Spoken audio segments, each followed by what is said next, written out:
to see a show, but Miss Kate said no. I'll tell you what you can do. Take me out to the ball game. Take me out with the crowd. Buy me some peanuts and cracker jack. I don't care if I never get back. Let me root for the home team. If they don't win, it's a shame. For it's 1, 2, 3 strikes, you're out at the old ball game.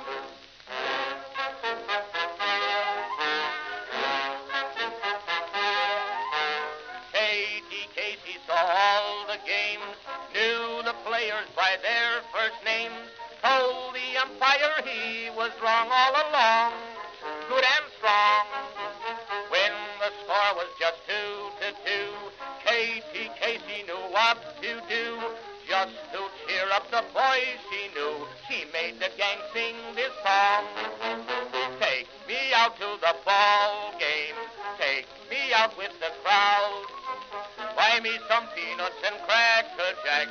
I don't care if I never get back. Let me root for the home team. If they don't win, it's a shame.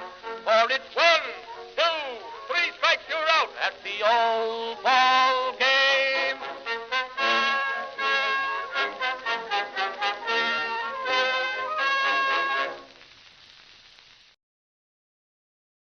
Greetings, folks, and welcome to live coverage of the Major League Baseball postseason, Wildcard Round, where today the Chicago Cubs and San Diego Padres are facing off against each other in an elimination game in this Wildcard Round. Game 3, series tied at 1 apiece.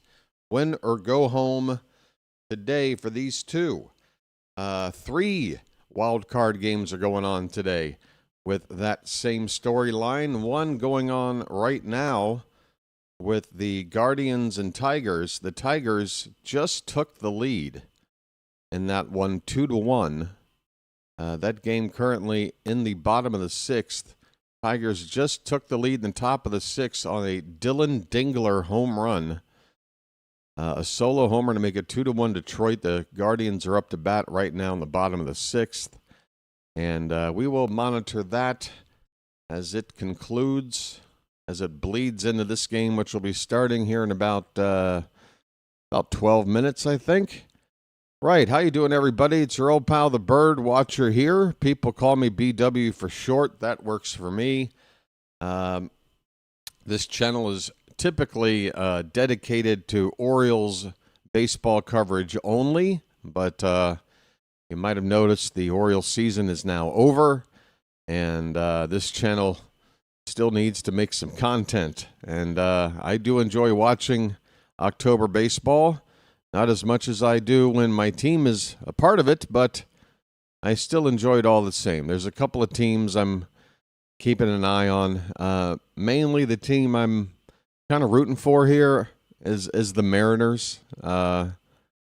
If you haven't heard me say it already, look, they've never won a pennant. They've never won a pennant. They're the only team in baseball to never win a pennant, and they've been around now for over half a century. You got your newer expansion teams like Tampa, Colorado. They've both made a World Series, at least won a pennant. And then the Diamondbacks have actually won one. The Marlins have won a couple somehow. But those Mariners still waiting just for a chance to play in a World Series. I got to get behind Seattle. And they're going to take on the winner of this Guardians-Tigers game. They'll find out who they're going to play here in probably about the next hour or so. And I think I'll be covering that series. Although, let me say this up front, though I'll probably need to repeat it when more people show up. I've been under the weather since yesterday. I don't know how severe it is because it feels like it's still getting worse before it's getting better. So I'm not even at the worst part yet, but it's in there. I'm not complaining, but I have to be upfront about it. I might need to take a game off here at the beginning of the division series or two. I don't know. I just have to play it by ear. I want to cover these games, ideally, especially now that after this wildcard round, I would assume most of these games are going to be in prime time. Nicer start times for me. Not a big deal. But yeah, just so you know, I have been saying I will be covering the Mariners for the division round. I still want to, but I have to play it by ear. Please forgive me if I miss a game or whatever. Yeah, let's talk about today's pitching matchup because that's a big deal here. These are the number 3 starters for their respective teams. For the Padres, it'll be veteran right-hander Yu Darvish. And for the Cubs, another righty who, if you were with me yesterday, even though I didn't have any information to point to give me a clue that this would be the Cubs starter, they didn't announce a starter. At least by the end of the game yesterday, there still wasn't a starter announced. But just looking at their roster, looking at who their next best pitching option was, looking at the regular season statistics, and just assuming that this guy would be on regular rest, Jameson Taillon, right-hander for the Cubs. Darvish has pitched about half a season this year. He has made, I believe, 15 starts, 72 innings pitched. And not a good year for Darvish in the ERA department, 5.38, a record of 5-5. The whip is still pretty solid, however, with a 1.18 walks and hits per innings pitched. That's not bad. That's certainly serviceable. But the 39-year-old Darvish, I guess perhaps a little bit unlucky that the runners that are getting on base are tending to score because that ERA not good at 5.38. It's even worse on the road. He's made 7 starts away from Petco in San Diego this season, and his ERA away is 7.26. So that is a little bit concerning if you're a Padres fan. This is a big start for Darvish, and the numbers would say that he's not going to shut these Cubs down. The first 2 games of this series have been pretty low scoring. This one today might have some runs. And I don't even know which way the wind's blowing at Wrigley yet. If it's blowing out, it could be a wild one today. Jameson Taillon, meanwhile, better stats on the season. He's pitched in more games, 23 starts, 129 and 2/3 innings. A record of 11-7, a 3.68 ERA, and a better whip than Darvish as well at 1.06. Taillon, 33 years old. He's been around. Came up with the Pirates, I believe. 23 starts. And let's see, how did he finish up the season? In his last start in the regular season, he went 6 innings, giving up just 1 run. In fact, in his last 5 starts I'm looking at right now, Taillon has not given up more than 2 runs in any start, and that was one start against the Braves where he only went 4 1/3. The other 4 starts, he's gone at least 5 innings, giving up 1 run or less. So Taillon has been in a pretty good run here. I would have to say, based on these pitching numbers, the Cubs have the advantage. They also have the home field advantage. And their offense on the season has been better. They've outscored the Padres on the season somewhere in the neighborhood of about 75 runs, close to half a run better per game. And they do hit the home run ball with more frequency than the Padres. The Cubs are near the top of the National League in home runs for a team, and the Padres are closer toward the bottom. I think there's about a 70 home run discrepancy between the two sides. So, yeah, looking at the stats, I'd have to say the Cubs have, the advantage here. They should be favored. But we all know that means pretty much nothing once first pitch of the ball game gets in here. All right. It is now top of the hour. Let's see if this game is up on the screen. Looks like Charm City chat is buzzing. Already more activity than yesterday, it would seem. That's good. Pretty low turnout yesterday, folks. No cap. Barely hit 1,000 views on the game yesterday. Red Sox and Yankees will be playing their Game 3 winner-go-home matchup this evening. Probably will be getting started right about when this game wraps up.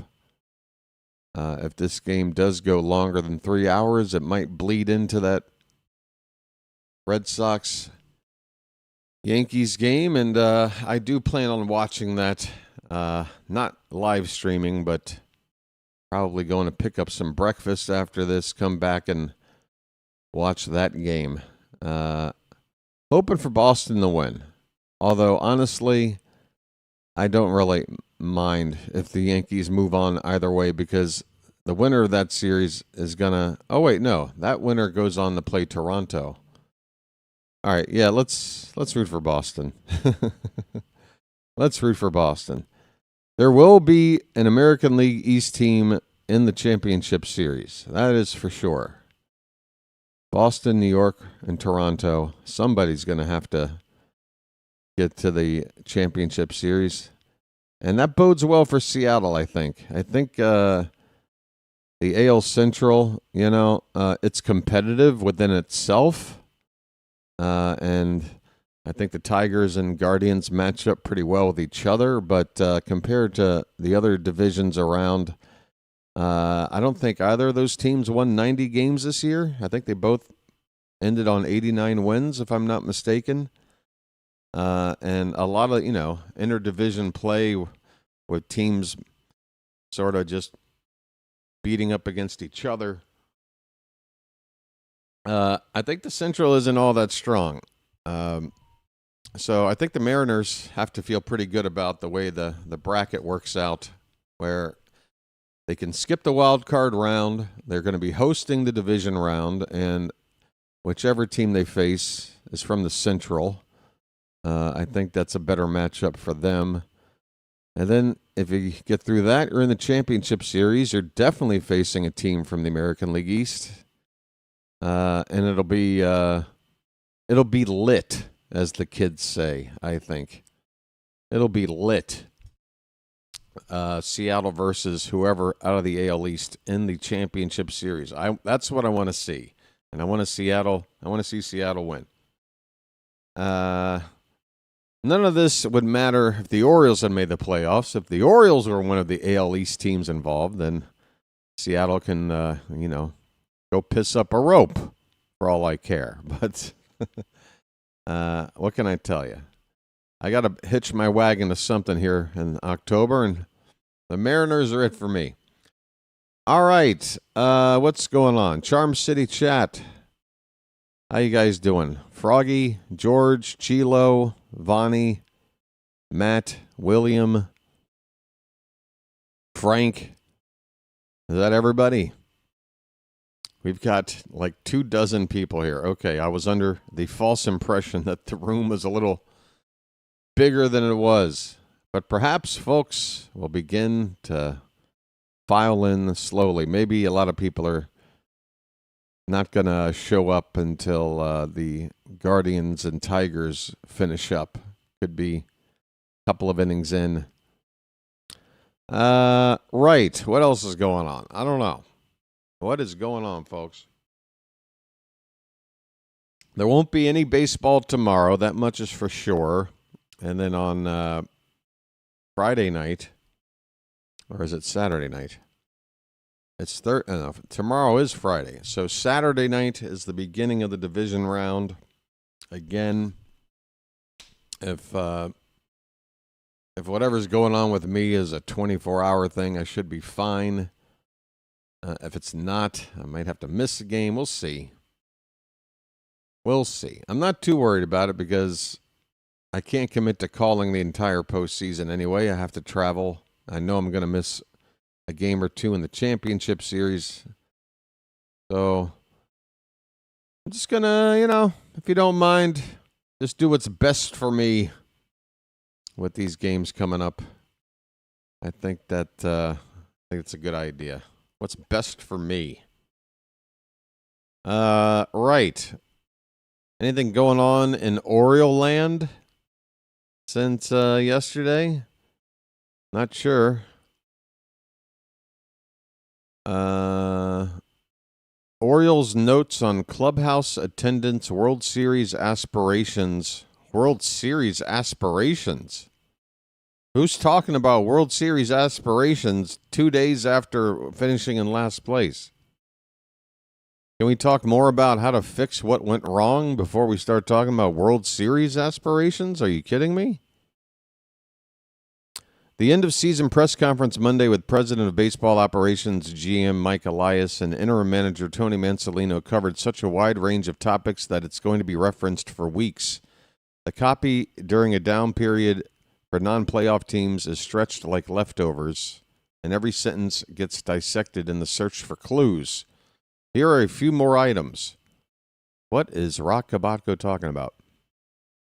Don't mistake a desire for veteran leadership for a fractured clubhouse. Okay. This sounds like a lot of excuse making right out of the gate.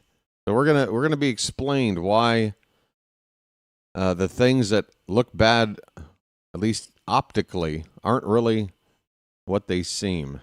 The Orioles didn't quit on Brandon Hyde or Tony Mansolino. They weren't bickering. They weren't demanding trades. The frustration was a natural and desired reaction to losing. No team wants its players to casually accept defeat and become numb to it. Nobody wants to casually accept defeat. Yeah, tell me about that concept in the game where Carson Ragsdale was thrown to the wolves. And I sat and had to call a game where it was abundantly clear the Orioles were not, I repeat, not doing anything but casually accepting defeat in that one. But whatever. Quote, I wouldn't say things were wrong behind the scenes, Mansolino said in direct response to a question posed about it. I think when you're losing games, and especially when you have massive expectations, it feels like the world is falling apart around you. But no, in terms of the players, the staff, our preparation, hard to say that there were things standing out that went blatantly wrong. Well, then what did? What did go wrong if it's not the players, the staff, your preparation? I can't stand it. I can't stand it. You can't just say something. Somebody did something wrong. All right, we're ready for baseball. Enough about the Orioles for today. Oh, my God. Just, what are you doing? The players are fine. The coaching's fine. The approach is fine. I don't know. I must have been the peanut vendor in Section 32. It's his fault. We're underway, folks. Fernando Tatis at the plate. Taillon on the mound. And Taillon on an 0-1 pitch makes it 0-2. Give me a minute and I'll get this scoreboard with the balls and strikes up. 0-2 pitch, swung on and missed. Tatis strikes out on 3 pitches to begin the ball game, and the Wrigley fans are going nuts.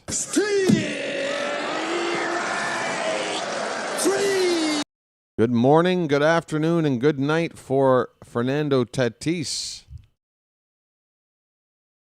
Luis Arraez, left-handed hitter, looks at a called strike just on the outside edge. Fine first pitch from Taillon to get ahead. Arraez 2 for 7 in the series. It looks at a fastball up for ball 1. Both teams are going with pretty much the same lineups for all 3 of these games. 1-1 pitch to Arraez outside. The lineup here for the Padres, we already seen Fernando Tatis, who is playing in right field. Luis Arraez up right now is at first base. The 2-1 pitch to him is fouled away, 2-2. Manny Machado will come up next to hit. He's playing at third. Cleanup hitter today, Jackson Merrill in center field. Xander Bogaerts will bat fifth and play shortstop. Ryan O'Hearn is DHing and hitting sixth. Gavin Sheets in left field batting seventh. Jake Cronenworth in second base hitting eighth. And Freddie Fermin, the catcher, will bat ninth. I just got to look at the wind, the flags on the center field scoreboard, and it is blowing pretty briskly from right to left. Right to left. So we got wind today here at Wrigley. 2-2 the count on Arraez. And that ball's fouled away. We'll do it again. Cubs lineup has Michael Busch leading off playing first. Nico Horner at second, batting second. Ian Happ will hit third and play left field. Kyle Tucker will DH and be the cleanup hitter. Seiya Suzuki batting fifth and right field. Carson Kelly catching and hitting sixth. Here's the 2-2 to Arraez. That is fouled again. Pete Crow Armstrong in center field hitting seventh. Dansby Swanson will bat eighth and play short. And Matt Shaw at third base batting ninth. Same lineups, same uniforms. No messing around here in the playoffs. This is the ninth pitch of the at-bat to, or is it the eighth? Popped up by Arraez. Left center field. Backpedaling onto the track. Just enough room. Pete Crow Armstrong, right in front of the ivy, makes the catch. Arraez, not known for his power, hit a ball all the way to the ivy in the opposite field. And I mean deep left center. 2 down in the inning. The Tigers are now ahead 4-1. How you doing, Carl? Thanks for the update, folks. Detroit is in a commanding position to move on and head up north to the Pacific Northwest to take on Seattle in a couple of days. Manny Machado. First pitch is a strike. Here's a sweeper that had the plate but dipped low for ball one. I'm all right, Carl. I was just explaining when I signed on that I'm actually under the weather. I'm hoping it doesn't result in having to cancel a game or two coming up, but it's it's in an early stage where you know it's going to get worse before it gets better. 1-2 pitch is outside Machado, 2-2 the count. Cub fans on their feet in the first inning, looking for a strikeout to end the inning. This is a playoff atmosphere right here. Pitch. That ball's hit in the right center, and a nice sliding catch by Pete Crow Armstrong. Man, can he cover center field. That ball hit on the line, and it was dropping quickly. Pete Crow Armstrong making that play look pretty easy. 3 up, 3 down for Taillon in his first inning of work. We go to the bottom of the first. Padres nothing, and the Cubs coming up. Now 6-1 Detroit. All right. Who for the Guardians is crapping the proverbial bed as we speak? Looks like it's a guy named Sabrowski, a lefty. Wow. So in the 7th, Wincio Perez RBI single, scoring Javi Baez and Parker Meadows. Spencer Torkelson with an RBI single, scoring Kerry Carpenter. And now Riley Green with a single, scoring Wincio Perez. And there is still traffic out there. First and second, only one out. The Tigers look to be on the... And they just took that Sabrowski guy out of the game. Well, they had Hunter Gaddis in there as well. Wow. So back-to-back relievers for the Guardians came into the ballgame in the, I guess, to end the 6th. 1 run in the 6th for Detroit to take the lead in a 4 spot now. With only 1 out in the 7th, they lead at 6-1. They've out-hit the Guardians 10-3. And, yeah, Bad time for your bullpen to blow up. 6 pitchers used by the Guardians already in the game. The Tigers are only on their second. Looking pretty good for Detroit to move on and take on the Mariners in a couple of days. Meanwhile, at Wrigley Field, folks, it is absolutely gorgeous. Lovely ballpark, lovely time of year to be there, and the weather looks perfect. Again, for the Cubs, same lineup as games 1 and 2. Bush, Horner, and Happ will come up here in the first inning to face Darvish. Again, not a good ERA this season. He's only pitched about half a season, 15 starts, 72 innings, 5.37 on the ERA. He's crafty, though. He is certainly crafty. A big pitch arsenal for Darvish. Couple of pitches I feel like only he throws. That's a first pitch strike to Michael Bush. 13 career postseason starts for Darvish. A 3.77 ERA in those starts. Here's a ground ball to the right side and through. A seeing eye single into right field for Michael Bush. And the Cubs get started quickly. Leadoff man is on. Crowd is pumped. Nico Horner is due up next.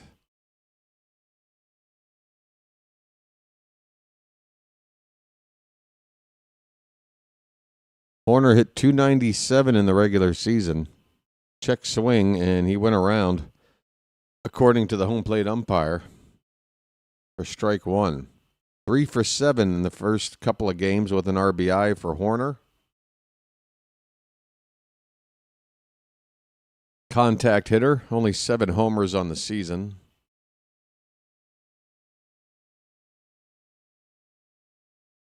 The 0-1 to Horner is a line drive, but that is on a ground ball to short. They go to second for 1, but they will not turn 2. Horner gets down the line quickly. It'll be a fielder's choice, 1 down. Horner now at first base.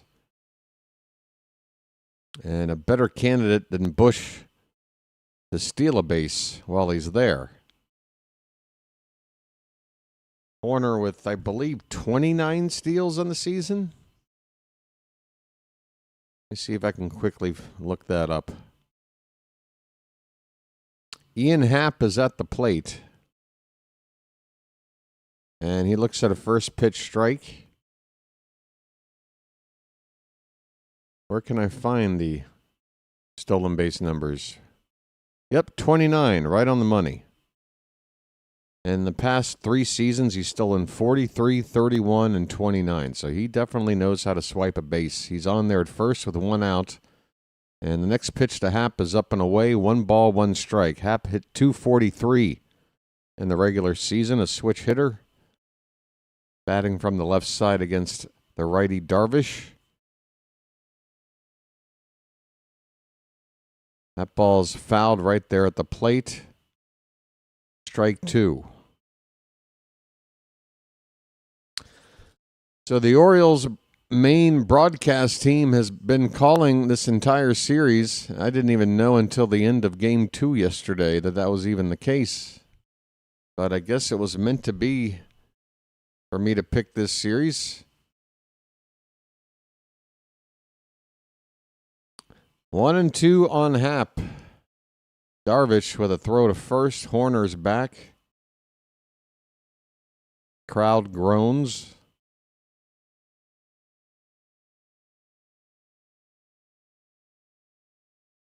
Horner is second on the team in steals behind Crow Armstrong with 35.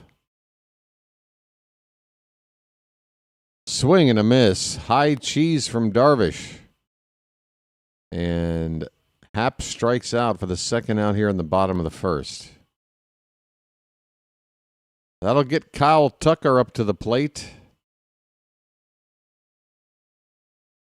Kyle Tucker certainly has had his share of postseason drama in his years with the Astros.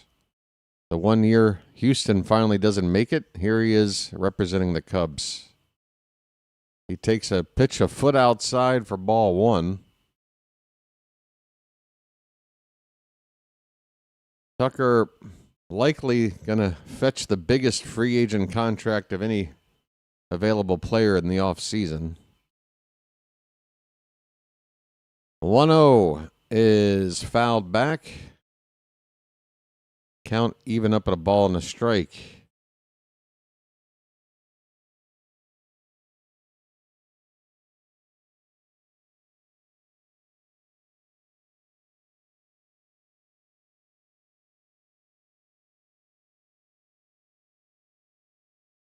All right. We are ready for the 1-1 pitch. Here it comes from Darvish. There goes the runner. Throw down is a good one, but Horner sneaks in there anyway. Good strong throw. Low right to the bag. It would have been helped if it was to the second base, the first base side, I guess should say, of the second base bag. Bogarts had to reach a little bit for the tag, and that's all. Well, I tell you, we might need a challenge here. I think Horner is out. I think that tag is on the shoulder before the hand gets in there, and this play is under review. The Padres will challenge this, and in my estimation, they're going to get this call overturned. Like I said, it was a good throw. It was just a matter of Bogarts turning and slapping that tag down, and it was a good slap right on the shoulder, closest part of the body he could reach. And I think he gets that shoulder before that hand gets in there. And the call has been overturned. Horner has been thrown out. Freddie Fermin, the Padre catcher, nailing Horner, trying to steal second to end the inning with Tucker left holding that bat at the plate. All right, that's how this game starts. First inning is over. It is a scoreless ball game after one. We are rooting for the Cubs, Rob. Why? Because if Laureano was not injured, I'd have a couple of Orioles, ex-Orioles and the Padres to root for, but it's just Ryan O'Hearn.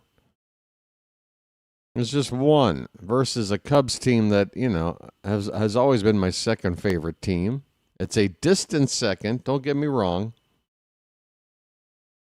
I don't count Manny Machado. I'm talking about Orioles that were Orioles this year. Like, guys we watched this year. Machado hasn't been in Baltimore in like 7 years? Yeah, I'm not counting Machado. He's been a Padre about as long as he's been an Oriole now at this point, hasn't he? The Manny love. Oh, Manny. Let's see. Let's see where we're at. If it's not this season, I'm willing to bet by next season. Oh, I forgot he was in L.A. there for that first year. For that trade. This is season 7 in San Diego. Now, if you don't count the cup of coffee at age 19 back in 2012, then it was only 5.5 seasons as an Oriole. So even if you do throw in that cup of coffee, it's like 6 seasons. So yeah, he's been a Padre longer. He's played more games. If he goes to the Hall of Fame, it's not going to be as an Oriole. We all know that. Oh yeah, Kittredge is also on the Cubs. But I mean, he was an Oriole for 4 months and he was hurt half of that time. Anyway, I'm going Cubs. Jackson Merrill looks at a strike to begin the top of the second. Merrill 1 for 5 in the series. Next pitch is high from Taillon. It's 1-1.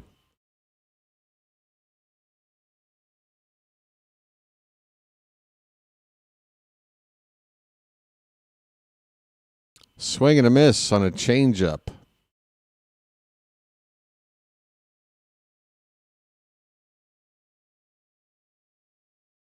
The winner of this series will take on the Brewers. And for me, in terms of drama, that's another reason to root, I think, for the Cubs. Cubs-Brewers sounds more exciting than Padres-Brewers to me. There's a called strike 3, a cutter on the outside black. See you later. Well, y'all come back now, you hear? Jackson Merrill caught looking.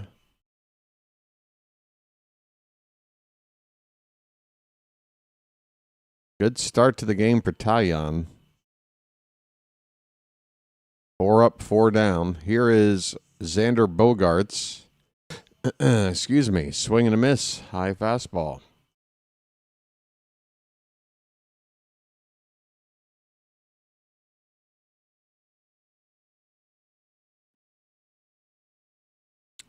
The 0-1. Low and away with a cutter.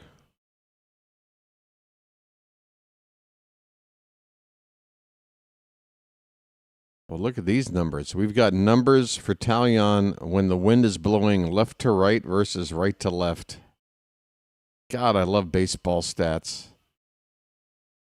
Where do you find a sport where you can get a breakdown of how well a pitcher does when the wind is blowing in a certain direction? Swing and a miss on a sweeper. Bogaerts out in front of that pitch. It's 2-2. 1 out, nobody on, top of the second. Have I ever followed any other sport besides baseball? Yes, William. Hopscotch. I mean, I was one of the best hopscotchers in the world. I was ranked 3rd overall at my peak. If there's anything hopscotch related you want me to talk about, just throw out a question. Xander Bogaerts pops it up. He tosses his bat in frustration. Shallow left field. Happ will call off Swanson to make the catch. 2 down. Yes, I have followed another sport before. A lot of sports. The other main one is the Premier League, English football, English soccer, if you will. My previous job was covering the English Premier League for NBC Sports for about 10 years, just under 10 years. I was in my 10th year, I guess you can say. Ryan O'Hearn, ground ball. That is past the diving glove of Horner into right field for a 2-out single. Turn and burn for Ryan O'Hearn.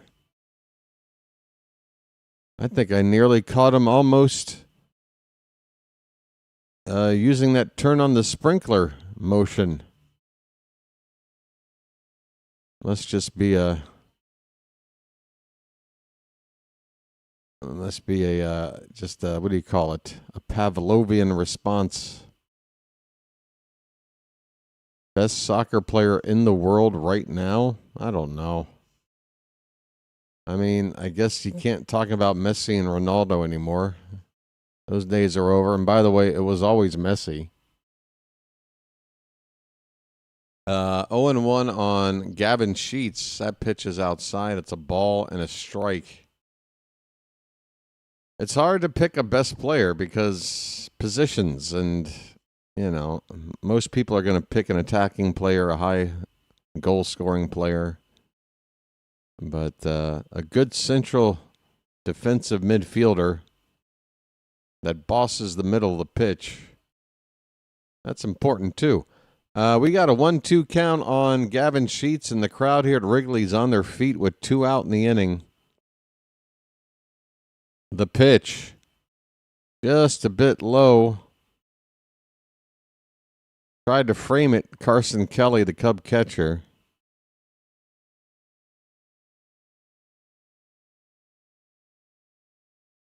Kylian Mbappe, he's good.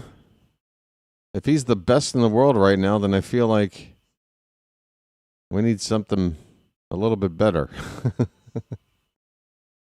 No, he's good. 2-2 pitch coming to Gavin Sheets.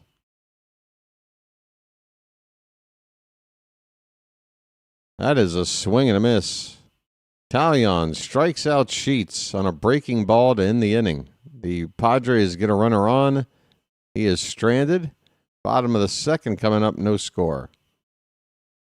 Now, if you're talking about the Premier League, while he may not be in his prime right now, and I know he's not usually in the conversation for best of the world, but I mean, Mo Salah, pretty hard to argue how good Mo Salah has been with Liverpool now for about the past decade. He's probably their most valuable, definitely their most valuable offensive player. Virgil van Dijk might take the honors for defense, and perhaps if that's what your focus is, maybe you pick him as their best overall player as well. But Mo Salah, if you like the exciting goal-scoring type, Salah's pretty good. Pretty good. But everybody wants to get behind the new, young, who's going to be the next big guy. I don't know. I really don't know. The past year and a half now, I've, taken all my focus off of the Premier League, and it's all gone to Major League Baseball. When I was covering the Premier League, I wasn't following the Orioles or baseball in general hardly at all. Just glancing at box scores, occasionally checking out a postseason game or two, but with the difference in schedule and me living out here, just following any other sport than the one that was, my line of work, it just wasn't possible. But now I've been completely ignoring the Premier League, like last season, this season that just started up in August. I'm watching a little bit, but not like I used to. Sorry, folks. I'm just flapping my gums. What am I doing? Where have the Baltimore Blast been? That was an indoor soccer league, right? That's not like an MLS. That's indoor. All right, Kyle Tucker is up to begin the bottom of the second. He was at the plate when Nico Horner was thrown out trying to steal in the first. Curveball from Darvish in there for a strike. 0-1 on Tucker. Baltimore Blast. They were MLS? I don't recall that. Are you sure it's not MISL, Major Indoor Soccer League? Let me look this up. If it was a league that wasn't indoors, I think it was pre-MLS. That ball's hit hard into right field and down for a single for Kyle Tucker. Tatis will throw it back in. Yeah, they played indoors, right? That's indoor soccer. That's not MLS. With a regulation-sized pitch, not a little tiny half-sized, arena-sized pitch. A completely different sport. Right? Yeah, indoor soccer. My memory ain't that bad. All right. Seiya Suzuki takes a pitch outside for ball one. Warren, I can't even remember. I don't think it's 11 on 11. That would be insane. But it's more than 5, I want to say. Here's a line drive base hit by Suzuki down the left field line. Tucker is going to go first to third. Suzuki makes it up to second. It is a double for the Cubs. Second and third, nobody out. And the Wrigley fans are going nuts. They are going nuts. Hey, JJ's here. How you doing, buddy? Just sending some of my people over to say hi. Let's hope some of them show up. Well, let's see. Hey, if you're a JJ supporter and he brought you here, let me know and say hello.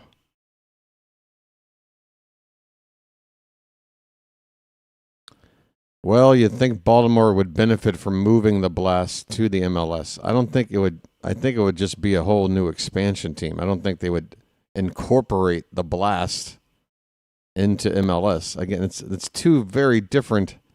The talent of an indoor soccer league doesn't translate to a pitch where, again, you're going to be facing Inter Miami and Leo Messi. Yeah. But hey, if your grand point is it would be nice to have Major League Soccer in Baltimore, sure. I'm down. I'd love to see it. I don't think it'll happen, though. Second and third with nobody out. I think DC United and the Philadelphia Union, I just don't think they're going to stick a team in between there. Sorry, Baltimore, but we're stuck between two larger-sized cities. Carson Kelly's at the plate, folks. The entire stadium is on their feet as the Cubs are knocking on the door of taking the lead. Second and third, nobody out. The 1-0 pitch from Darvish. Swing and a miss. Kelly chased that sinker inside. It is 1-1.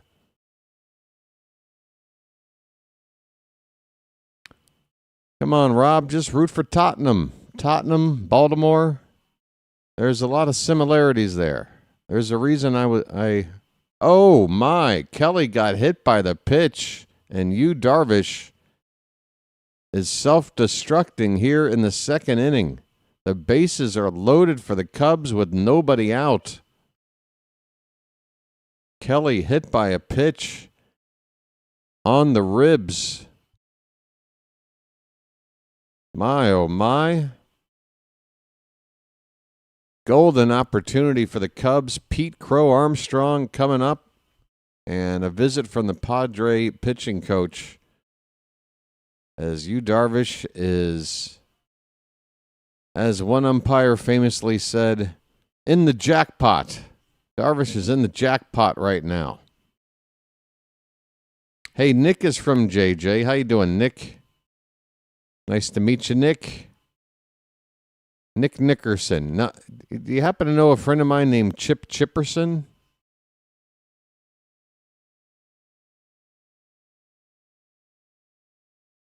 Does anybody know what the number of players on the field is for indoor soccer? I can't remember. It's been a long time since I've just glanced at a game, but it can't be 11 on 11. I don't think it's 5 on 5. If I had to guess, I think it's like 7 on 7, but I'm not sure. Pete Crow Armstrong, 6. Thank you, George. We'll just split the difference. Let's call it 6. That includes the keeper? Okay. That pitch in the dirt, but with the bases loaded, runner from third not going to try and score. Fermin retrieves the ball a few feet away from the plate. Darvish is in a lot of trouble. Bases loaded, nobody out, and he's bouncing the first pitch in. It's 1-0 on Crow Armstrong. The pitch. That ball's lifted into center. That should score a run. That ball's down for a base hit. And let's see. That ball, my oh my. RBI single for Crow Armstrong. Station to station for the Cubs. It is 1-0. Chicago here at Wrigley Field, and the bases remain loaded with nobody out. Fans love it.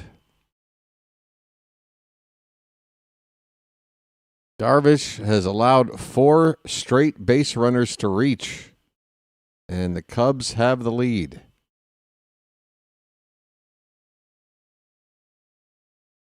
Time for the hat. Now, Joel, I know you're kidding. You know how sacred the hat is? That is for Orioles magic only. If I were to wear the hat and call upon it to provide magic for a different team, I do think it would cause a rift in the space-time continuum. The universe could fold into itself, and I think all of our bodies would turn inside out. You don't want that, man. Wow, Darvish is done. Darvish is done. 1 inning for Darvish. See you later. 3 base runners, his responsibility with nobody out. The Padres are going to the pen. That's nuts. Warren's out of here. Warren? This is a major moment in the ball game here, just moments away. You sure you don't want to stick around just to see what happens here? I mean, I get it. Maybe you're an EMT and you got to rush to help somebody. Something time sensitive for Warren. Yeah, you can't really. Yeah, you can't mess with the hat. You can't mess with the hat. No. Yeah, forget it. Forget. I mean, honestly, Thanos' rings don't have the power that this hat does. Okay, and the responsibility that I have to bear to maintain the hat. It is a heavy burden, folks. I would not wish it upon any of you. You might think to yourself, wow, it must be nice to be BW. He has access to the hat. That is a distinction I wish I could have. But trust me, you don't want this. You don't want this responsibility. It's like the ring. There's always a golem around trying to grab it from you. Why I gave her my number, I'll never know. Huh? What? All right, let's get back to the ball game. Jeremiah Estrada is being asked to do a lot here. Bases loaded, nobody out, facing Dansby Swanson. First pitch, swing and a miss, slider from Estrada. No relation to that guy from Chips.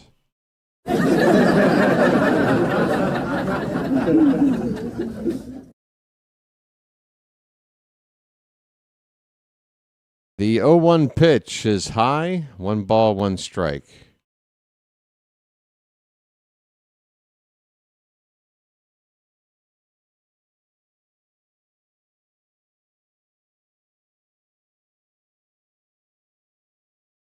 Here comes the 1-1. And on the ground, foul, left side. 2 strikes on Dansby. Now, what is that emoji, Joel? I can't even see it. Those look like tennis shoes, maybe? Or somebody on a snowmobile. Those are the 2 things. It's like a Rorschach test. What is that? 1-2 pitch, grounded foul, left side again.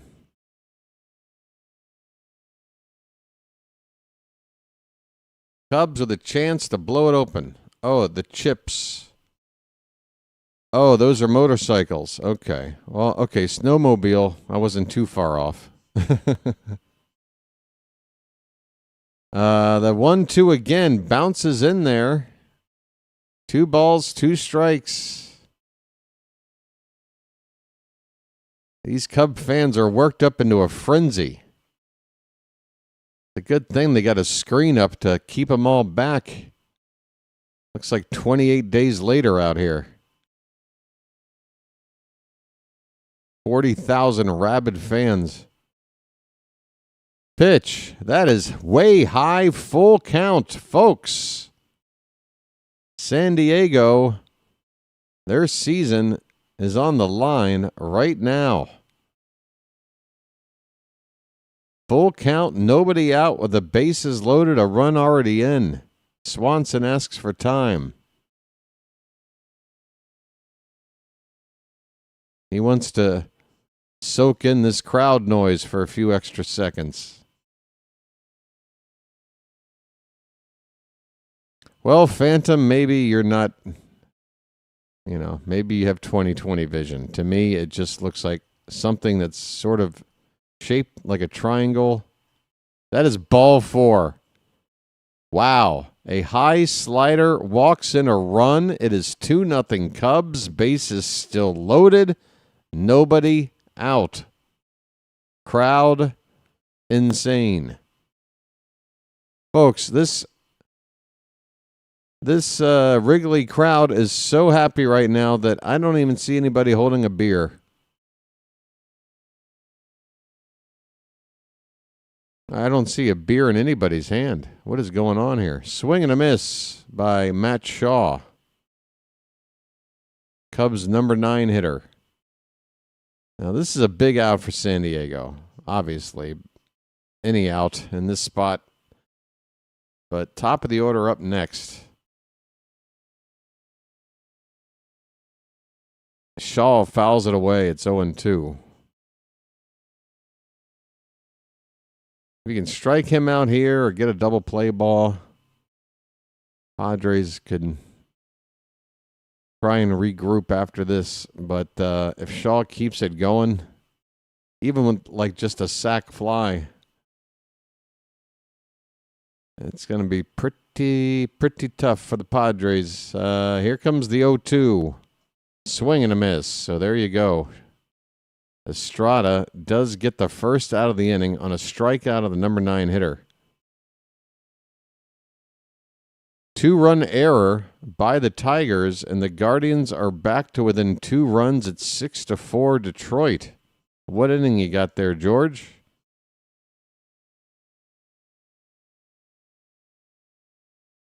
Joel with the follow-up. Bush takes low, folks. Want to know on Bush? Got Bush. Wow. We've got Bush. All right, so that's bottom of the 8th.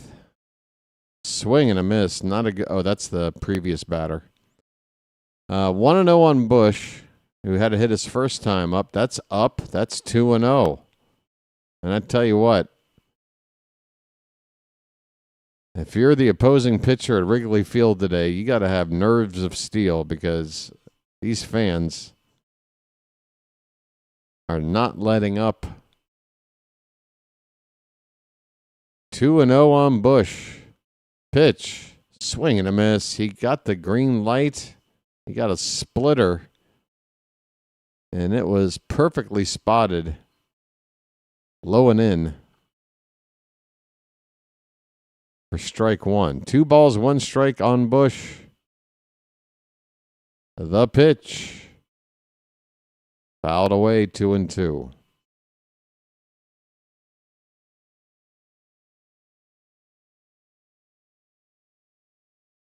Estrada's already thrown 14 pitches. He's only on his second batter. I think. Or no, this is his third. He came in to get Swanson? I can't remember. I have to review the runners out, so now it's only 6-3. Well, thanks for all the false reporting, everybody. Jeez. False reporting.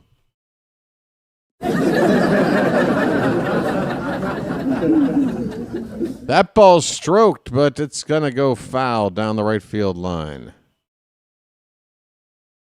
I was stroking. I stroke it to the east. I stroke it to the west. I stroke it with the ones that I love the best. I was stroking.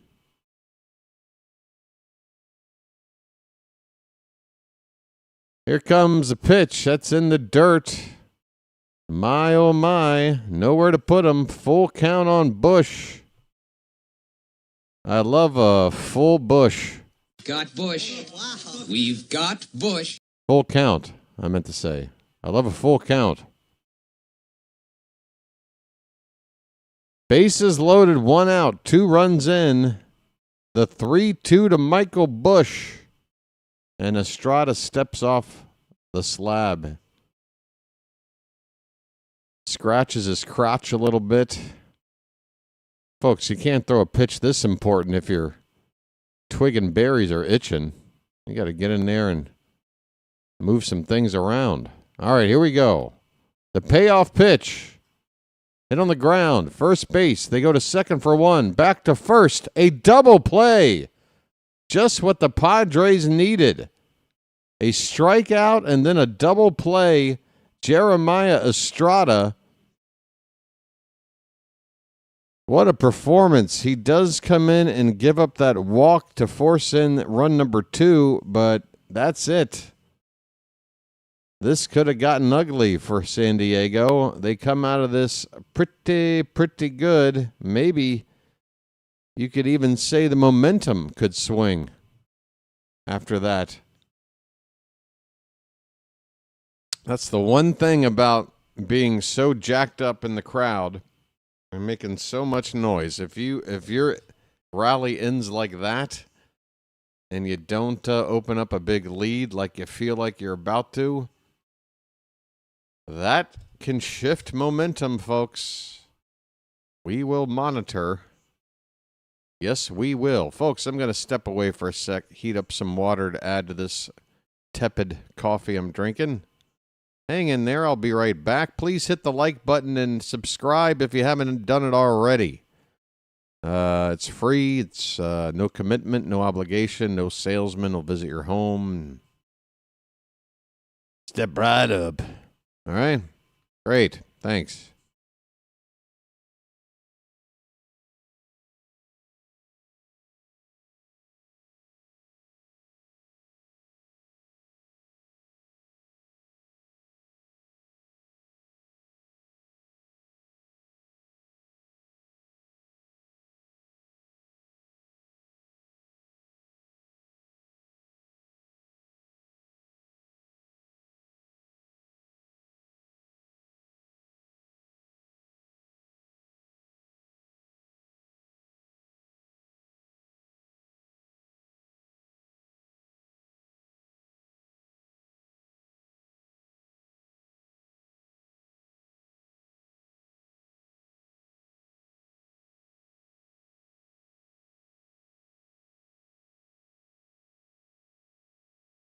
Folks, again, I got to tell you,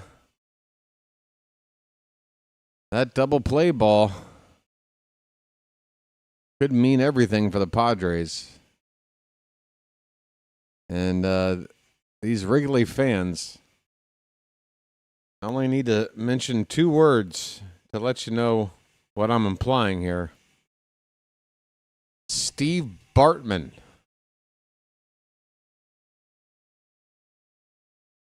Fans here, now they're all seated and quiet.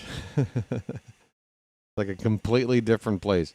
You got to love it, folks. The emotional pendulum of postseason baseball on display right now at Wrigley Field. Taillon is pitching to Jake Cronenworth. The count is 2-0, and that's a called strike. Borderline call there. It looks like it might have been half an inch inside. The count is 2-1. Cronenworth has not gotten a hit 0 for 7 in the series. This one's lifted foul left side and out of play. Was Bartman like 20 years ago? Probably. For an event like that, if you're a Cubs fan, I don't think you measure something like that in time. Here's a ground ball to second. Horner over to first. Routine play, 1 down in the top of the third. Cronenworth now 0 for 8 in the series. It's kind of like if you're an Orioles fan, folks, if you remember Jeffrey Mayer. We know when that happened. We know how long ago that happened, but it still haunts our nightmares to this day. Events like that are not measured in time. They're measured in pain. We are ahead of the next batter here. Taillon with an 0-1 count on Fermin. Make it 0-2.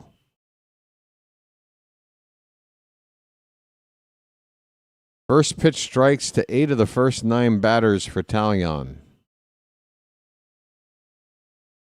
0-2 pitch, fouled back.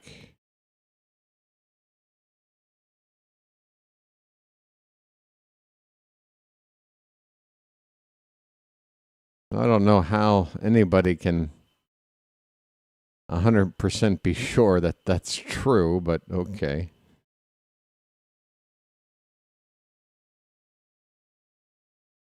Here's a ball hit on the ground to third. Shaw across the diamond, low throw, but it's caught over there, not dug out.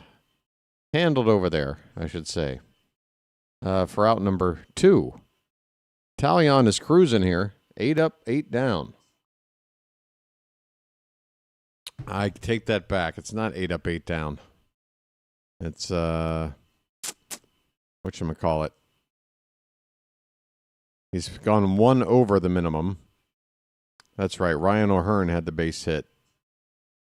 Sorry about that.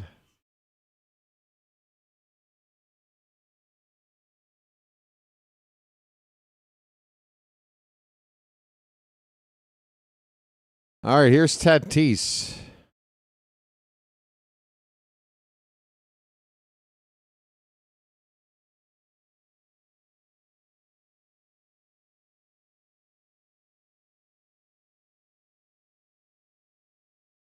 I got to tell you, the way these brackets are set up, swing and a miss.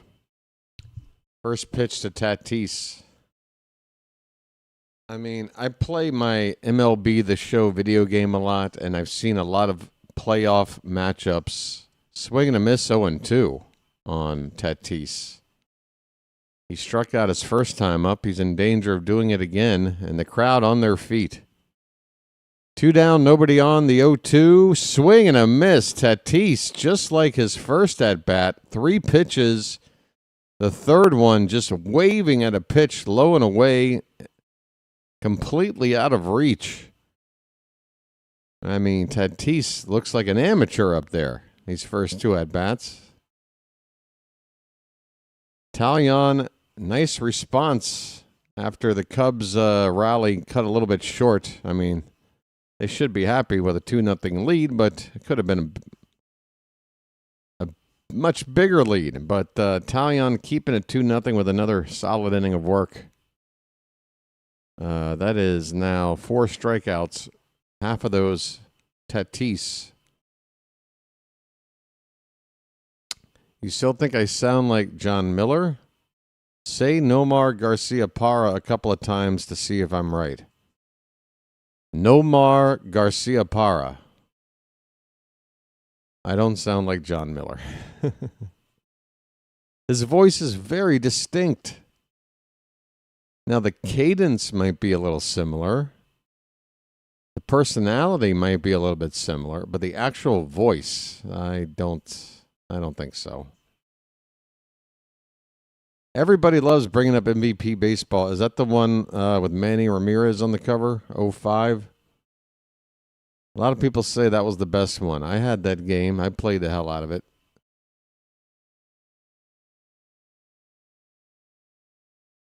I haven't played a better football game. Well, I'll take it back.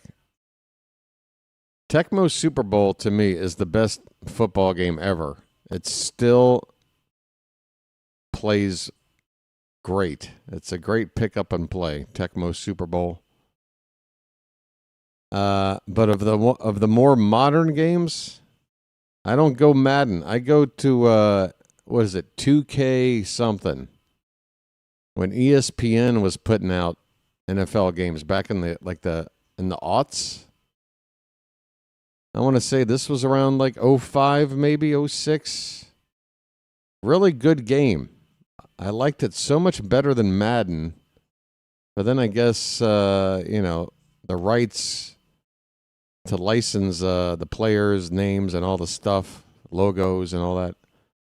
I guess there was a battle for one company to have the exclusive rights, and those rights eventually went to Madden, and those ESPN football games just stopped getting made. But those are a lot of fun. Like way ahead of its time. I bet you it still plays good today. Nico Horner has an 0-1 count.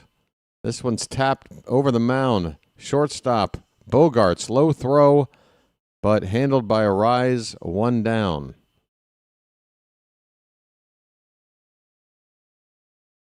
Where does Detroit go next? So is that a final then? Detroit wins, I see. Detroit wins it. Wow. EA Games has been sold. Well, I don't know what that means to me. I don't know if that they sold, but like all these other big companies, they get swallowed up by another company. They're still putting out the product. 55 million? That's it? That sounds extremely low. And now the message is retracted. 55 million is chump change. $1 billion. That sounds slightly more believable. All right. I think I'm going to have a little trepidation whenever I'm reading off facts from William. This pitch is popped up. Foul ground, first base side. Arise makes the catch. 2 down in the bottom of the third.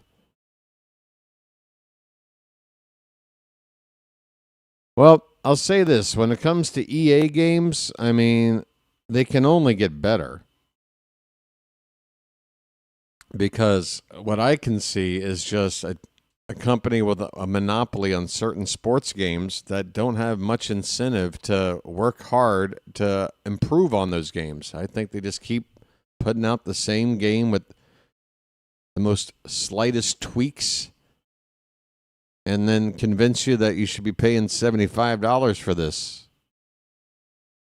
And I'm saying to myself, well, you've got this feature where fans can just upload customized rosters. I can just download a roster of the next season, update the teams, stick with the same graphics that you're not improving, and just keep playing this game. That's what I've been doing with a lot of games, like the show. I'm on the show 24. I'm fine with it. I just update the rosters to be accurate, and away I go. Kyle Tucker has a count of 2 balls, 1 strike, 2 down, nobody on. In the bottom of the third, the Cubs lead it 2-0 in this final game to decide who goes on to play the Brewers in the division round on Saturday.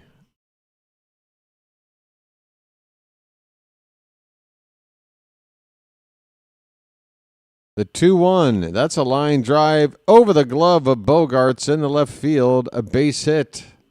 Tucker, a 2-out single. Tucker, I hardly know her. Hey, everybody, we're all going to get laid.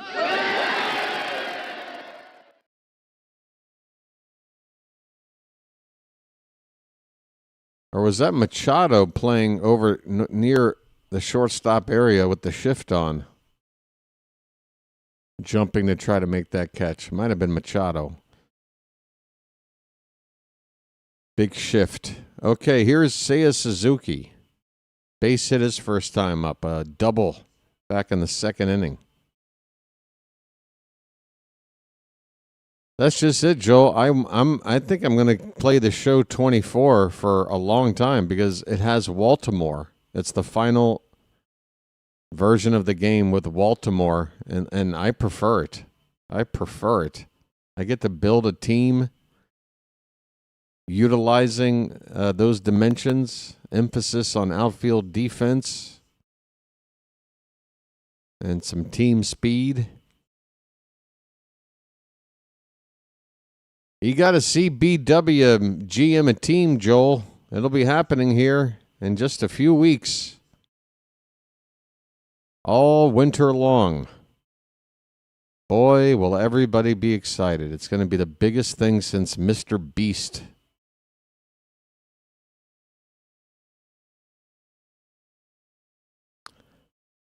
All right. Suzuki, what's the count? I'll let you know in a sec. It's 2-1. Estrada steps off the rubber. Tucker goes back to first. He looks like he's unalive over there. I'm sure Tucker's up. All right, 2-1 pitch. Popped foul and out of play. All right, William, you're never going to be a GM, William. Mateo in left field at Camden Yards. Get out of here. Get out of here. What in the world are you talking about?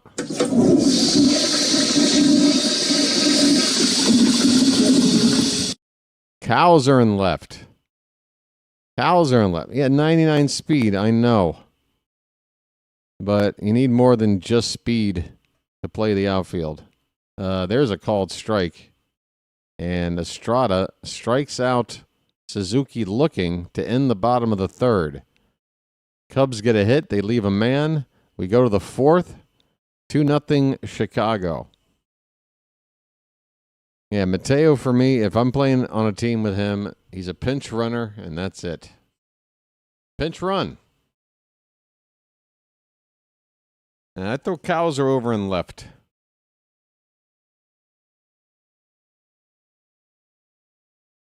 And I guess with the updated rosters, who's going to play left now? I mean, if I'm going to start this new GM team with Baltimore still a part of the ballpark, I'm going to have to look for a bat in the outfield that can cover some ground because I'm not putting Tyler O'Neill over there.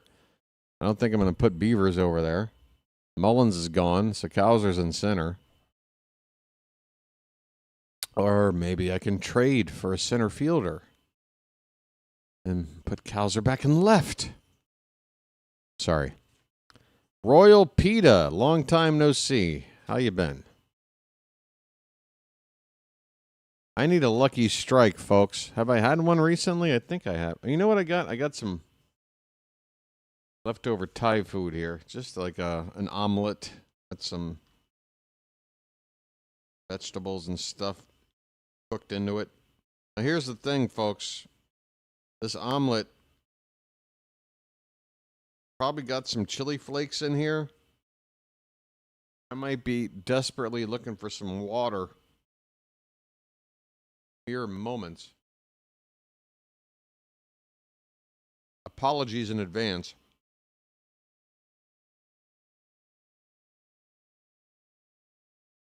If my sinuses start acting up, if I start sweating, don't worry, it's all part of the process.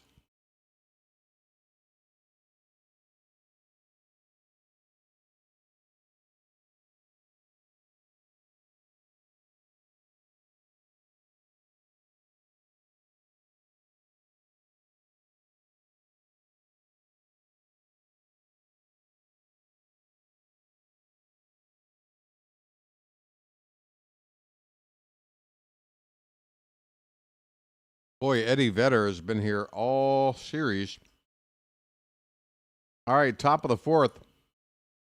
First pitch is a strike to Luis Arraez. 2-3-4 hitters due up for the Padres.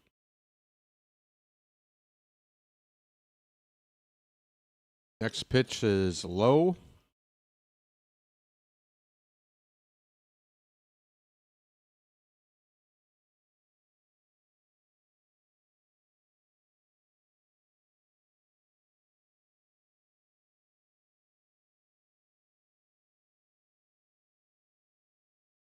Line drive off the top of the glove of Swanson. He picks up the baseball at his feet and throws out Arraez. Wow.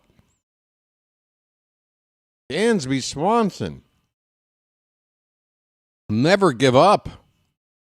Arraez, meanwhile, I got to see if he's busting ass down the line here because I know he's not too quick, but typically if you don't make a play immediately at shortstop, you don't have time to recover. And Arias was out easily. Oh, yeah, he definitely did not bust it out of the box. And it looks like he knows it. He's in the dugout right now looking pretty shameful about it. Folks, just hustle. It's the frickin' playoffs. If you don't win today, guess what you're doing for the next 5 months? Nothing. So just bust your ass out of the box. I don't understand it. Hey, here's a catch by Michael Busch on a infield foul pop-up right up against the dugout railing to retire Manny Machado. And Machado can't believe it. That ball just a few inches away from the screen as he leans over the dugout railing to make the catch. Michael Busch. Second out of the inning. Here's Jackson Merrill. That ball's hit hard. Into right field and down for extra bases. Throws coming in. It's going to be late. Merrill with a 2-out double.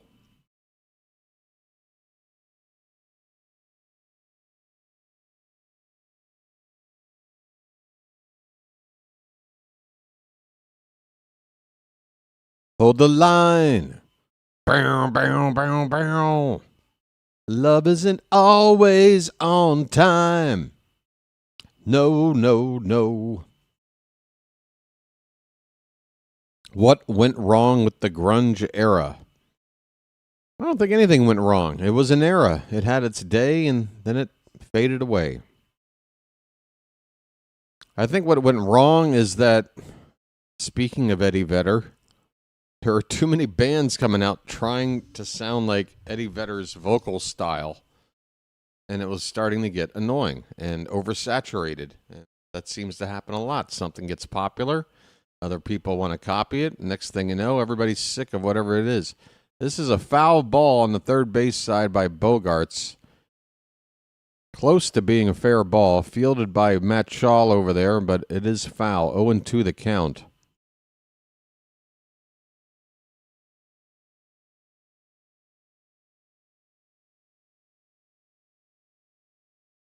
You had a lot of people who wanted to sing like this, yeah.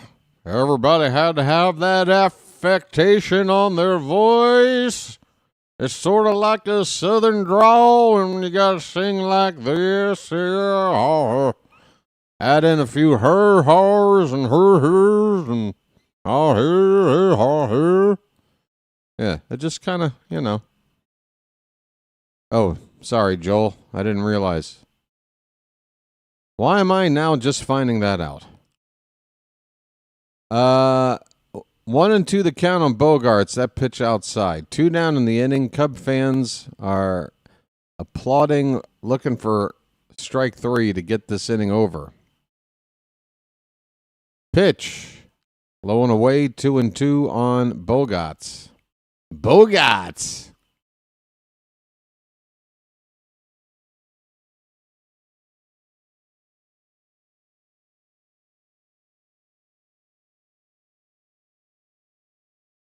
Two balls, 2 strikes, 2 out, runner at second, 2-0 Cubs. The pitch. That's a check swing foul.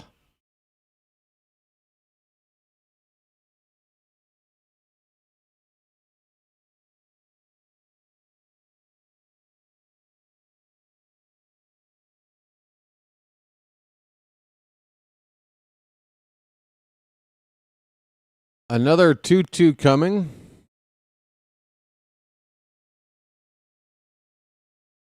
And that ball's in the dirt. Full count.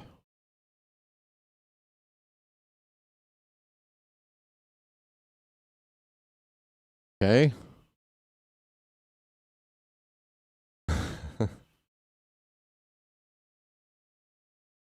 All right. Full count, 2 down. Merrill at second base. Here comes the payoff pitch. That ball's hit in the air. Left field. And shallow. Swanson backpedaling the shortstop out into the outfield to make the catch, and the inning is over. Dansby Swanson has played excellent defense in this series.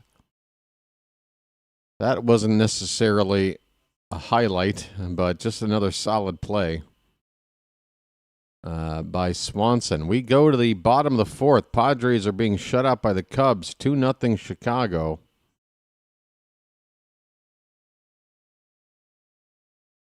Springsteen the movie? What is this?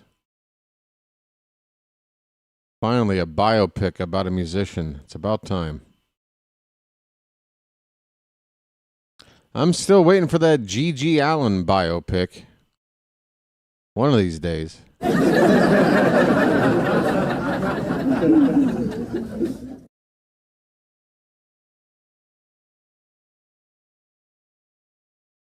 Speaking of music, enjoy.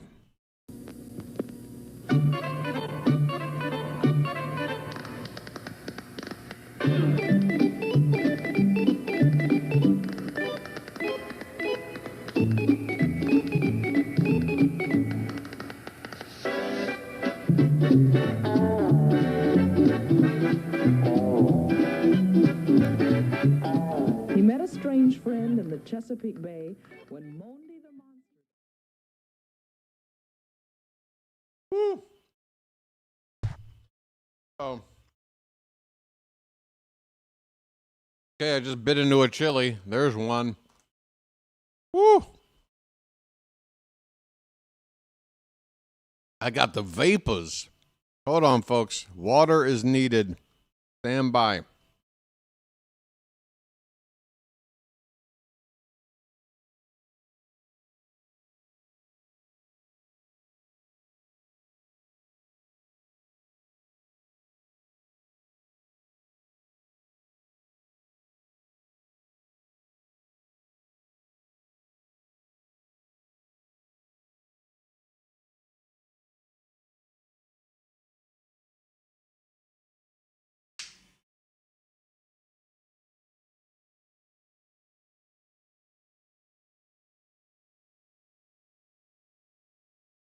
Michael King, a starting pitcher, typically.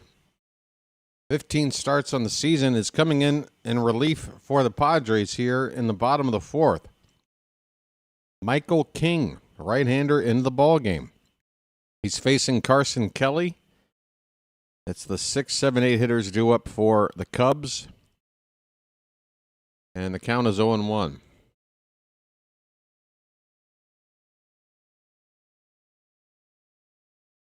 This ball's lifted to right. It's going to get down in front of Tatis, who looked like he may not have picked up that ball immediately off the bat.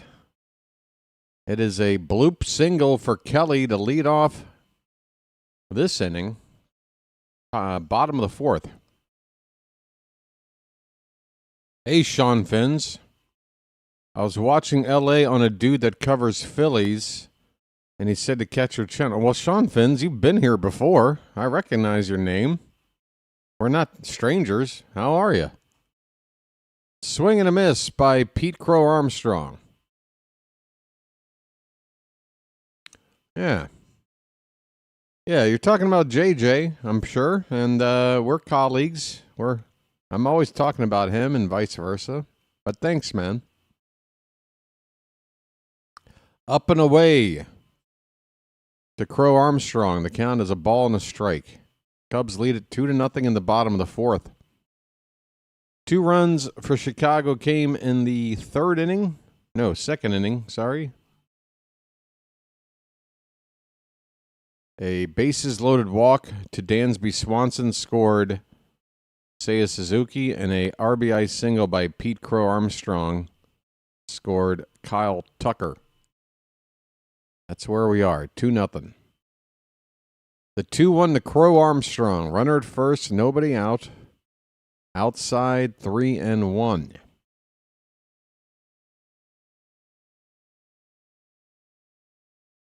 A 3-1 count is enough for the Cub fans to get on their feet again. I tell you what, folks.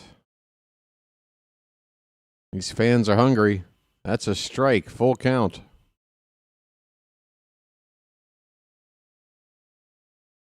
Yeah, it's no secret. No secret. Full count. Pitch. Fouled away.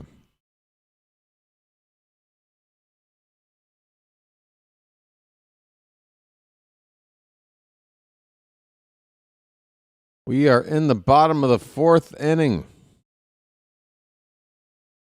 The starter for the Padres, Darvish, only went 1 inning plus a couple of batters. San Diego on their third pitcher of the day, while the Cubs still have their starter in there.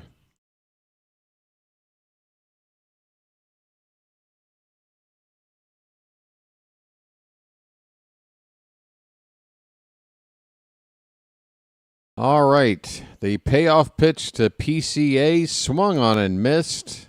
High fastball from King. That would have been ball 4. That is the first out of this inning. One moment, folks. Oh, I'm already off screen. Okay, I'll be back in a minute.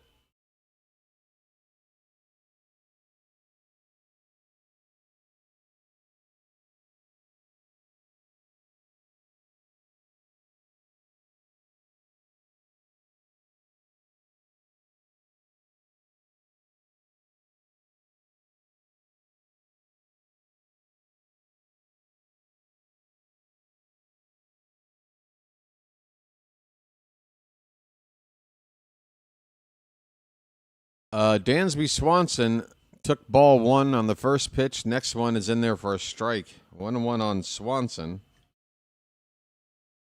He walked his first time up.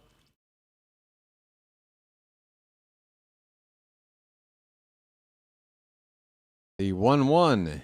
That is an inside-out swing and nearly caught in foul ground. A diving attempt by Arise on a soft liner on the foul side of first base, but that ball just couldn't stay in the glove.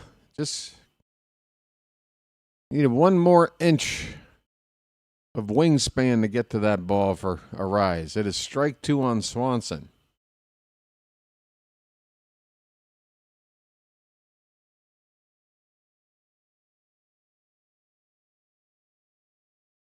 Fouled back. 1-2 the count. I knew my sinuses were going to get messed up eating just a few bites of that Thai food. Well, you knew what you were in for, BW. Now you're paying the price. I think I'm going to stay off camera while my sinuses get back in good shape. That pitch is outside, a slider from King. The count is 2-2 on Swanson.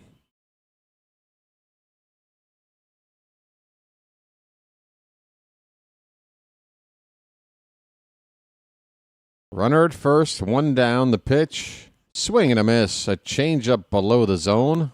Swanson strikes out. 2 down in the inning.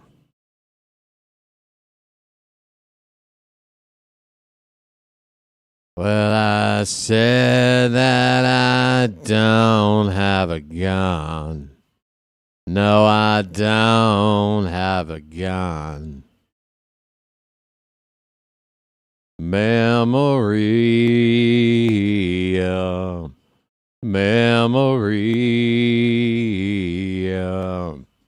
Wandy Peralta, the veteran lefty, up in the Padre bullpen.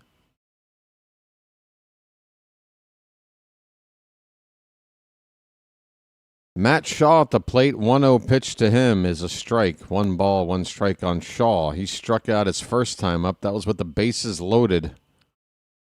Back in that second inning. Big out for San Diego in that inning. It was 2-0 at that point with nobody out and the bases loaded. And Estrada got the strike out of Shaw and then a double play ball to get out of it. Swing and a miss. It's a ball and 2 strikes on Matt Shaw.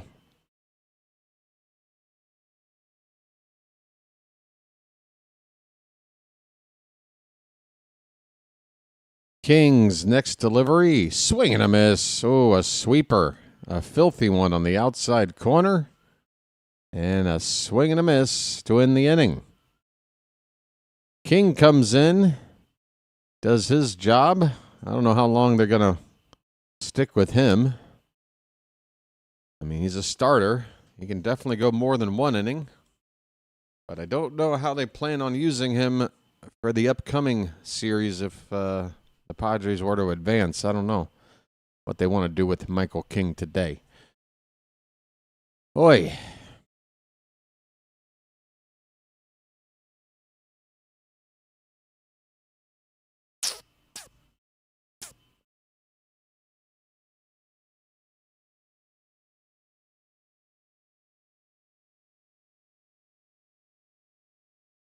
I'm really enjoying these nationally televised commercials.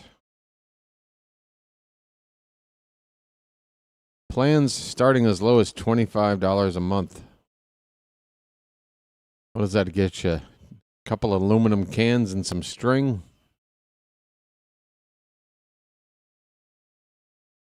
One megabyte of data?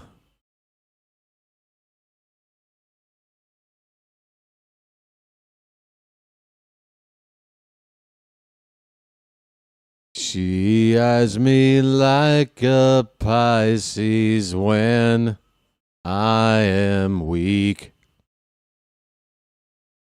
I've been locked inside your heart-shaped box for weeks. I've been drawn into your magnetar pit trap. I wish I could eat your cancer when you turn black. Hey, wait, I've got a new complaint. Forever in debt to your priceless advice. Hey, wait, I've got a new complaint. Hey, we're ready for more baseball. There is not an empty chair at Wrigley. I dare you to find one. Here's Caleb Tealbar on the pitch now. Taillon's day is over. It's lefty on lefty with Ryan O'Hearn leading off. So Taillon only goes 4 innings of shutout ball. Postseason baseball, folks. I don't understand it. O'Hearn fouls this pitch away. The count is a ball and a strike. Back in my day, if a starting pitcher was shutting out the other team, you left him out there,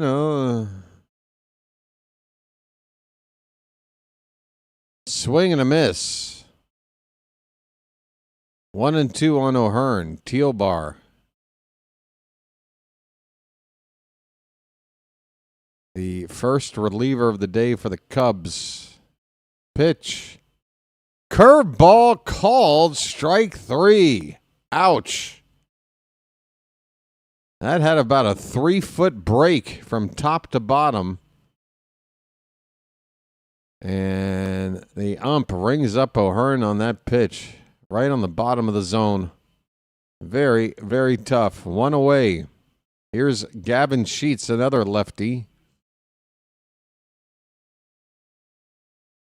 That is a slider, well, a sweeper, to be technical. Just a bit outside for ball 1.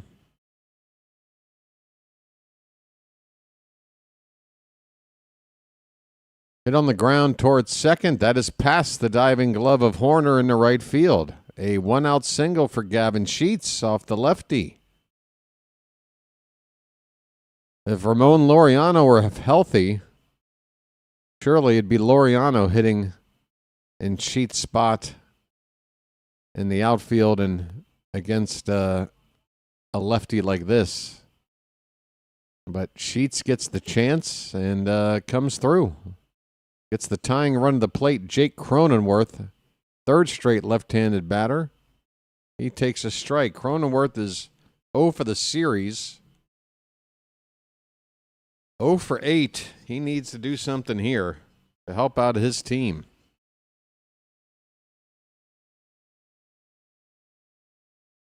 Lifted foul.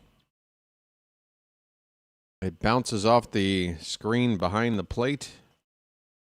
It's 0-2. Daniel Palencia, meanwhile, Cub right-hander, who was really good in Game 1, coming in to replace Matthew Boyd. He's getting loose.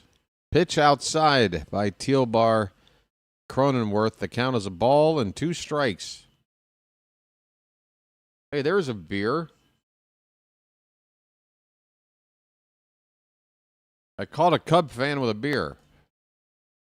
Swing and a miss. And down goes Cronenworth. 2 away in the inning.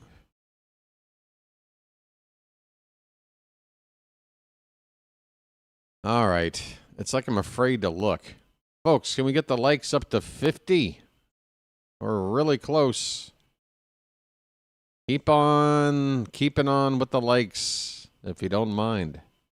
Hey, we've already reached about the same total of viewers as yesterday's game with a lot of time left, so that's encouraging. We've got a commercial break right now. The Cubs are going to make a pitching change. Taillon came in to face some lefties. One of them got a hit. He got the other 2 out.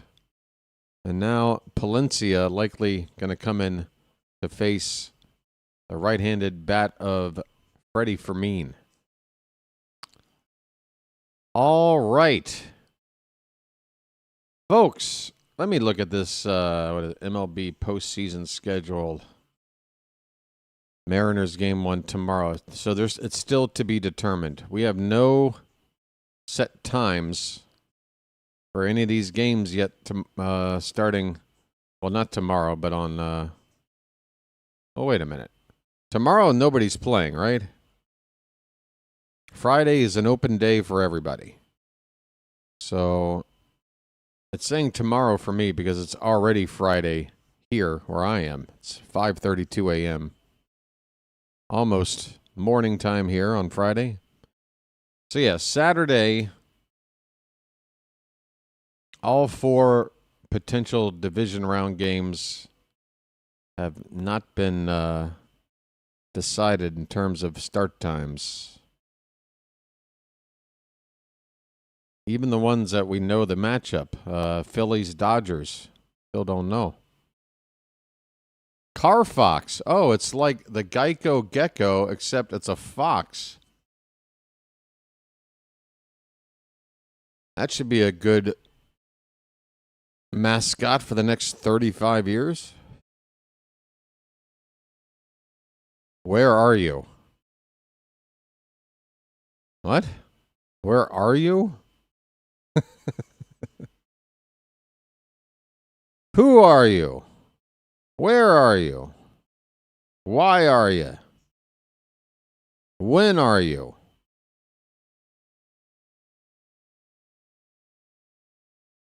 Oh, I get it. Palencia is on the pitch. First pitch is a check swing foul, looked like. Palencia with a 2.91 ERA on the regular season, facing Freddie Fermin. And that's a 100-mile-an-hour fastball way above the zone. Fermin went around. They had to appeal to get the strike. They do. It is 0-2. And the crowd is going nuts. One more strike will end the 5th inning, but the game's still 2-0 Cubs. Here's the 0-2. Check swing. That time Fermin held up. 1 ball, 2 strikes. I am in Thailand. Yes. Yes. And I can't wait for... When's daylight savings kick in, folks? It's usually around Halloween, right? So a couple of more weeks. That ball's lined into left field. That is down for a base hit. It is rolling into the corner. And that's going to put runners at second and third for the Padres with 2 down. Freddie Fermin. with a clutch 2-out double off of Palencia, and the Padres have a shot to tie this game up. Fernando Tatis is the batter due up. He looked terrible against the starter, Jameson Taillon, striking out on 3 pitches twice. But now it's a new pitcher, and a big spot, a base hit could tie the ball game. He takes a triple-digit fastball for strike 1. Big moment here for the Padres. Big moment.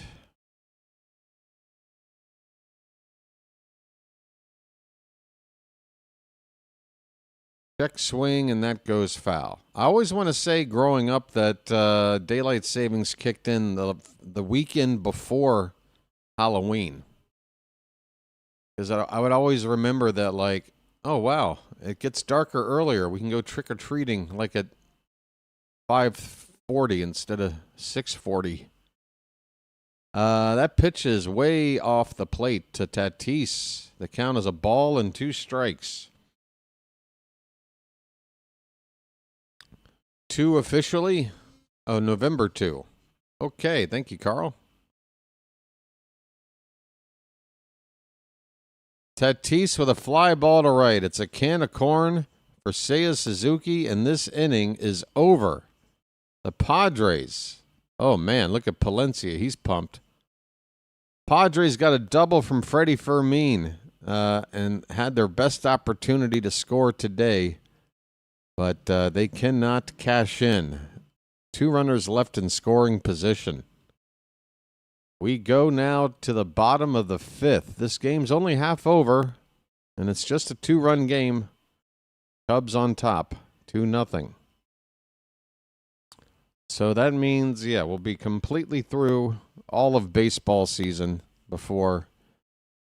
All right, so November 2nd, that's about when the content on this channel flips from live baseball coverage to baseball video game silliness. And that's good because that extra hour means I don't have to get up. I can sleep in a little bit later. Your 9 p.m. will be my 9 a.m.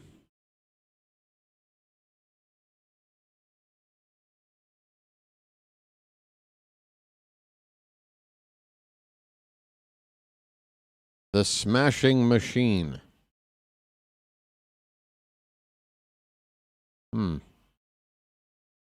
Oh, wow. Is this really? That's how they put together the phones? This really fancy robot just assembles this thing? I thought these phones were assembled by underpaid workers working in awful conditioned factories with safety nets placed outside the windows. I guess I heard different. Have the O's reached out for BW for manager? It would be the time, right, Matt? Now's the time for Elias to make that phone call. I'm not easy to reach, though. I'm like the Colonel Kurtz of managers. If you want me, you're going to have to take a boat up the Nakhtong River and face some heavy artillery. Get over here. All right, Wandy Peralta. Left-hander on for the Padres. First pitch is high for ball 1. It is Michael Busch at the plate for the Cubs, top of the order. Busch 1 for 2 today, 2 for 8 in the series. There's a strike.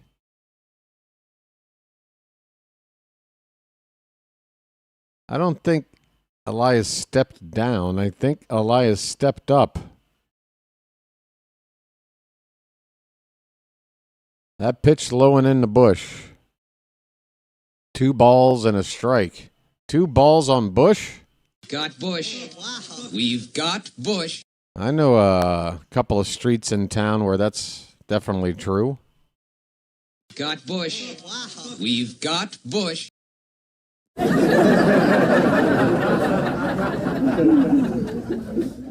2 balls on Bush, folks. Insert your own joke here.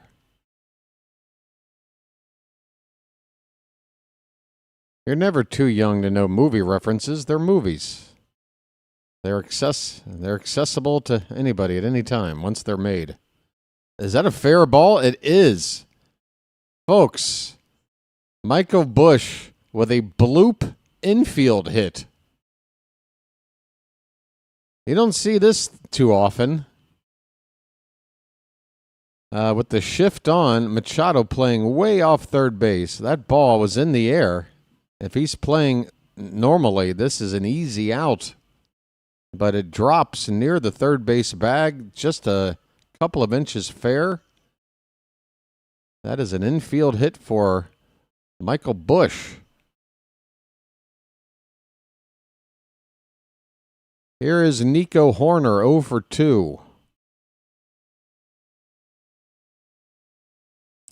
Not only is he hitless, he's also been thrown out trying to steal. He made it on base with a fielder's choice.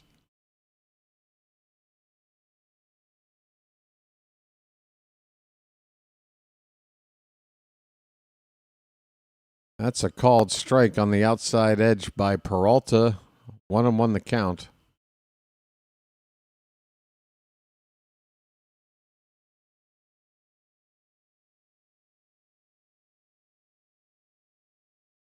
Up and away. 2-1 the count. What's the oldest movie I've referenced here anyway? Come on, it's not like I'm sitting here talking about the Cabinet of Dr. Caligari. This ball's grounded to short. Bogarts with a flip out of the glove for 1. Over to first, 2. A double play. How about that, folks?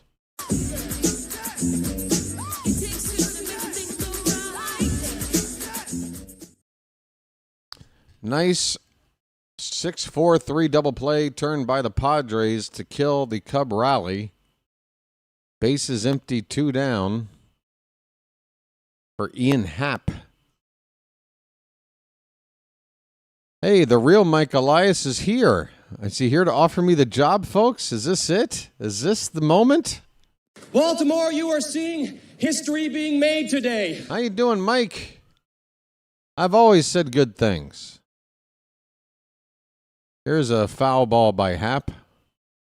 I'm interviewing candidates for the manager position. I was wondering if the hat was available for an interview. Well, Mike, it's a package deal. I'm sorry, buddy. Where the hat goes, I go, and vice versa. The hat would be useless without me, and I would be useless without the hat. So you're going to have to reconsider your offer, my friend. I play hardball. That ball's hit hard, speaking of, and that ball's going to get over the head of Gavin Sheets and into the ivy. It's a 2-out double for Ian Happ. How big is that double play ball now?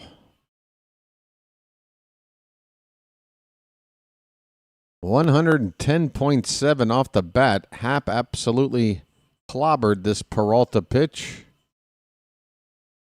Tigers won. Michael, how are you doing?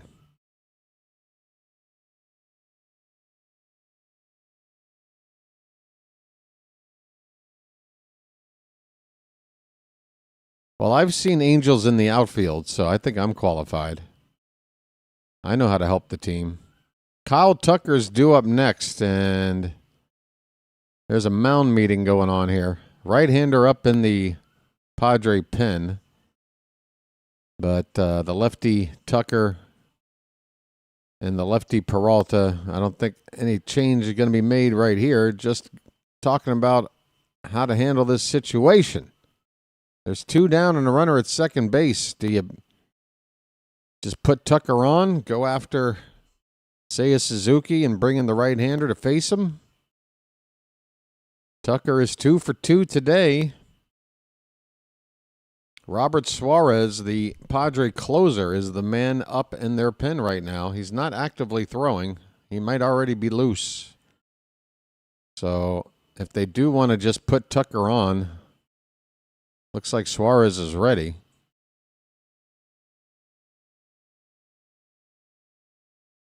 You miss Popeye? He hasn't gone far. Ahoy there! Anybody home? Yeah, we're here, Popeye. We're here. All right, Tucker, 2 for 2 today. Runner at second, 2 down. The pitch is way inside for ball 1.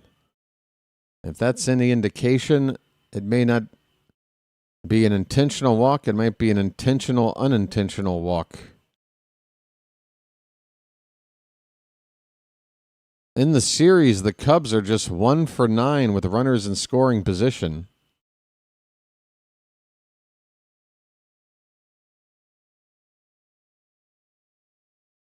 The pitch, way inside again. Both pitches a foot or more to Tucker inside. It's 2-0. I mean, are you sure you want to pitch to him? 2 down, runner at second, the 2-0 pitch. That ball's hit on a bounce to second. On the outfield grass is Cronenworth. He throws the first in time, and the inning is over. The Cubs get a runner in scoring position, and that's it. We are heading to the 6th inning. Chicago leads it 2-0. All right.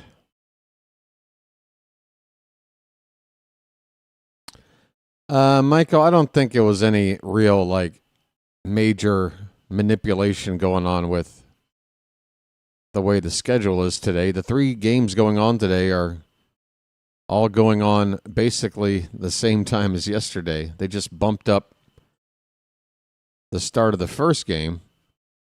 They get more West Coast viewers, but the order is the same. Detroit and Cleveland played the first game each of the past 3 days. This game has always been the second game, and Boston, New York's always been the third game. So nothing's changed. Nothing has changed.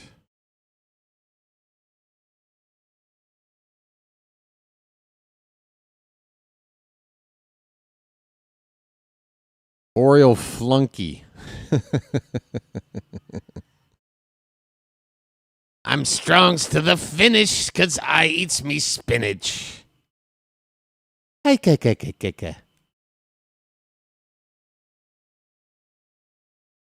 tell you what, Domino's, they don't even know how to make their pizza look good in a commercial.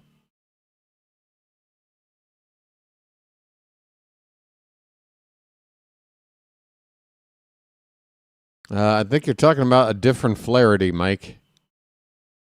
I think Phantom's talking about Jack, and I think you're talking about Ryan. This is why I worry about you, Mike. I worry you don't really have your head screwed on 100% straight.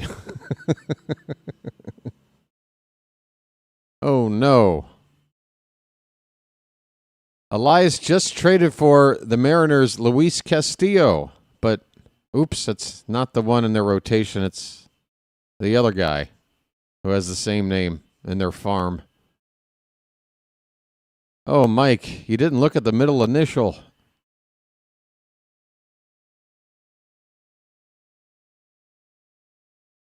All right, we are in the top of the 6th inning.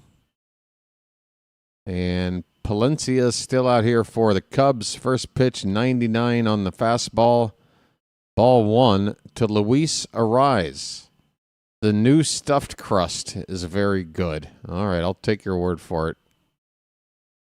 That's a strike. Ariz is 0 for 2.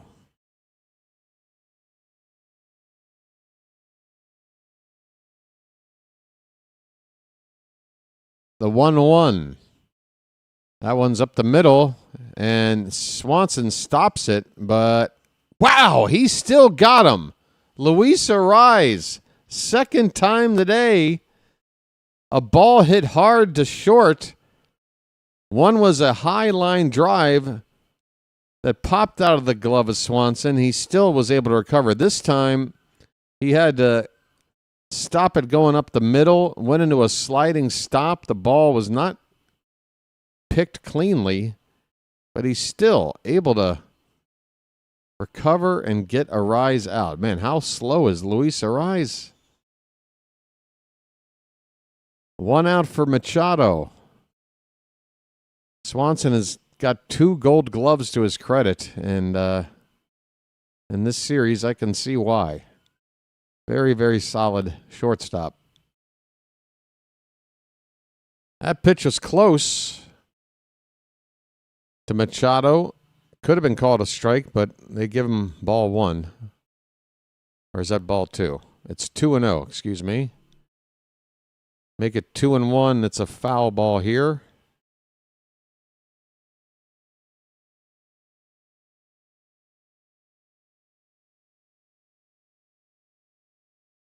Oh, yeah. I'm sure that baseball's more than pleased to have Red Sox-Yankees as the primetime game. Winner go home. Lots and lots and lots of people going to be tuning into that one. Myself included. 3-1 the count on Machado. 1 out, nobody on. The pitch. That's strike 2. Manny was ready to go to first, but... Come on, buddy. You've been in the game a while. That was a strike all day.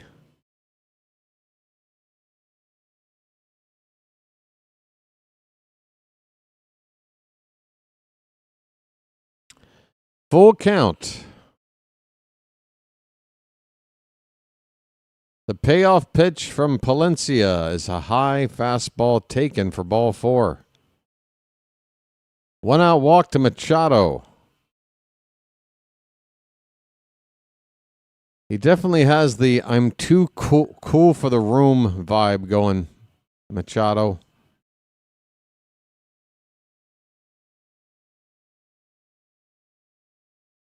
That whole, like, you're in my world and you're just living in it kind of a thing. Ground ball, could be 2. Swanson's going to race to the bag. Throw to first. It's a double play. Bush keeps his foot on the bag. Wow, Dansby Swanson. Unbelievable. Defensively putting on a hell of a series here. I tell you what, Brooks Robinson would be proud of a series defensively like this. We go to the bottom of the 6th. The Cubs lead it 2-0.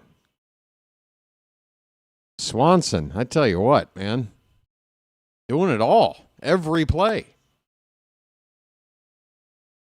Every play.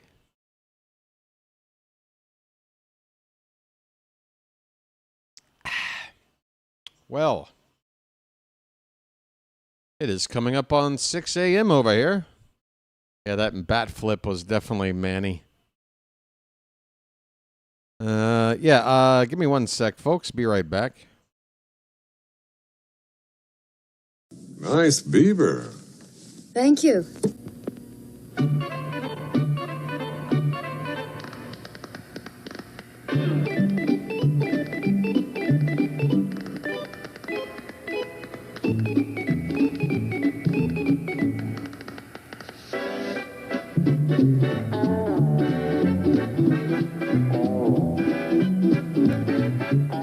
He met a strange friend in the Chesapeake Bay when Monday the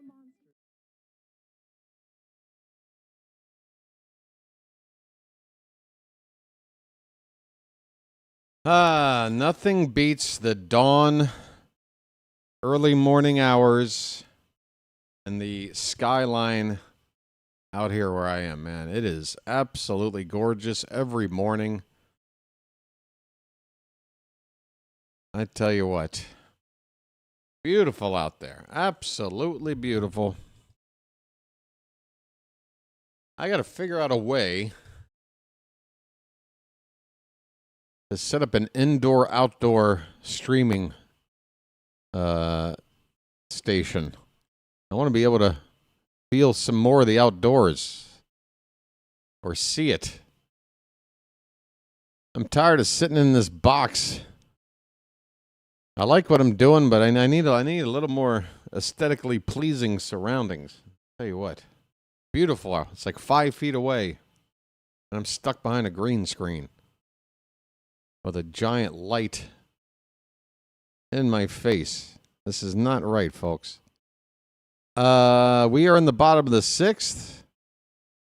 Robert Suarez is on the pitch. Seiya Suzuki at the plate. It is strike 1 to Suzuki. 40 saves on the regular season for Suarez. That is second best in baseball. But this is obviously not a save situation for the books. It's a save situation for the Padres season. His job is to keep this score where it is and give the Padres a chance to get back in it. Down 2-0 in the bottom of the 6th. 0-2 to Suzuki is low. 1-2.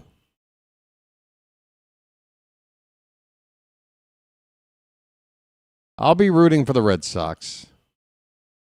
But I don't mind if the Yankees win this round because either way I want the Blue Jays to beat whoever wins that series. I guess. I don't know. Honestly, it's like, the natural instinct as a Yankee hater is to see them get bounced as quickly as possible. But at the same time, there's something to be said about the farther they go and then get bounced, the more it hurts. And as much as I want Seattle to finally win their first pennant, if they could do it in a championship series against the Yankees to win their first pennant, to me, that is the best script you can write. I would love to see that, but I also would love to see the Yankees just get eliminated tonight. Suzuki with a fly ball to center field. Jackson Merrill barely has to move. Catch is made. No way Kyle Tucker is coming to Baltimore. No way we would spend that kind of money. And honestly, a left-handed hitting outfield bat is we've got it already. Not to say that Kowser has had a good year, but he's certainly going to be given a chance to play every day. Dylan Beavers. You got him in the mix. This ball's lifted out to right center by Carson Kelly. It's going to fall in there for a base hit. A one-out single for the Cub catcher.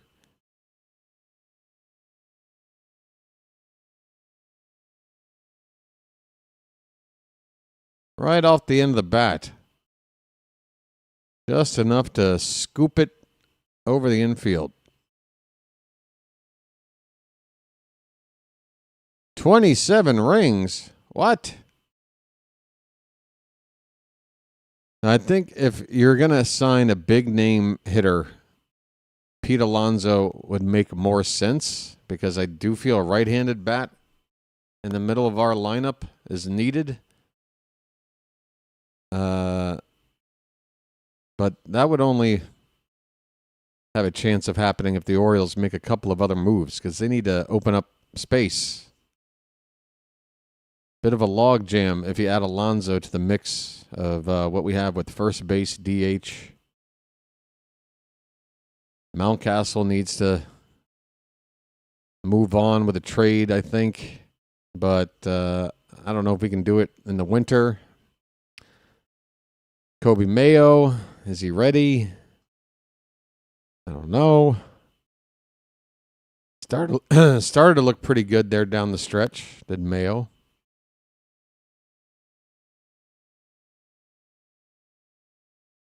I disagree, Phantom. I disagree. They know that they have to at least go out there and find somebody to replace what Laureano was. You have to remember, they signed O'Neill and Laureano. They never replaced Laureano.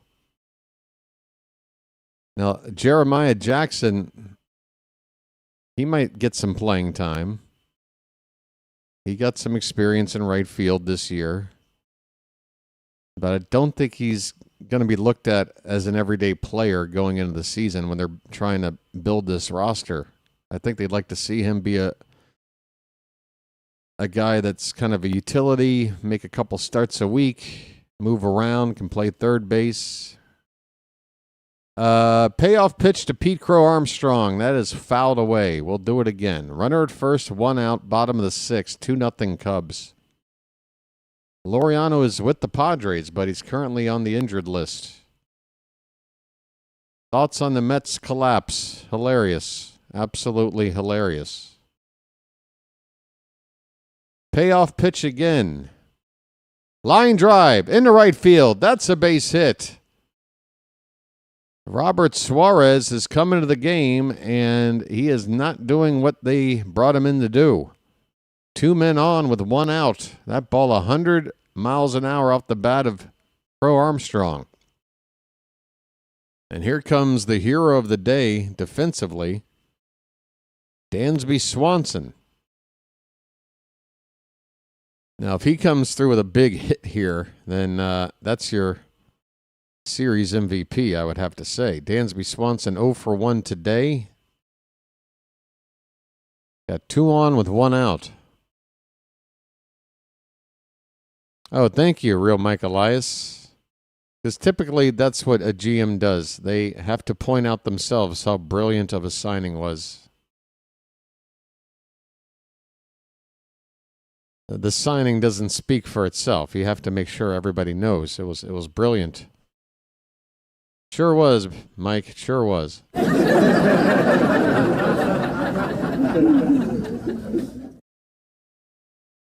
I don't know if Bradfield's going to be ready to...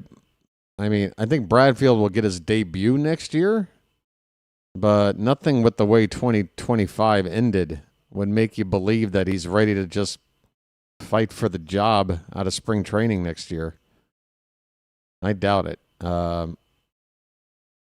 I think he's going to get a good look in spring training. I think they're going to try to give him as many at-bats as they can, trying to get him closer and closer to being Major League ready, but I don't think he starts the season on the opening day roster.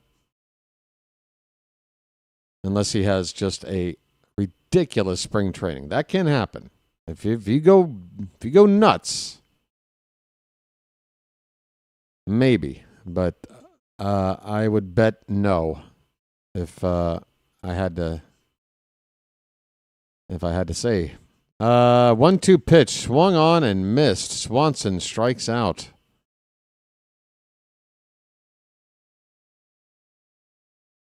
Suarez goes low and away and gets the whiff for out number 2.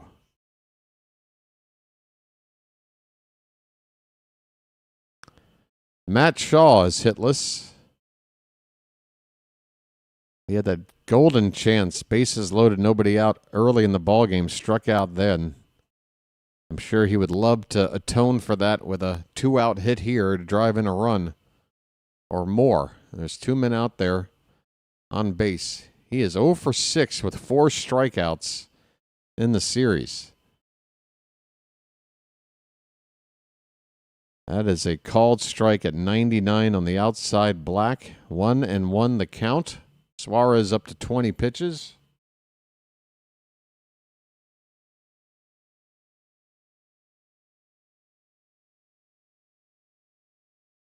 Crowd is on their feet. The 1-1 to Shaw. Up and away just a little bit. 2-1.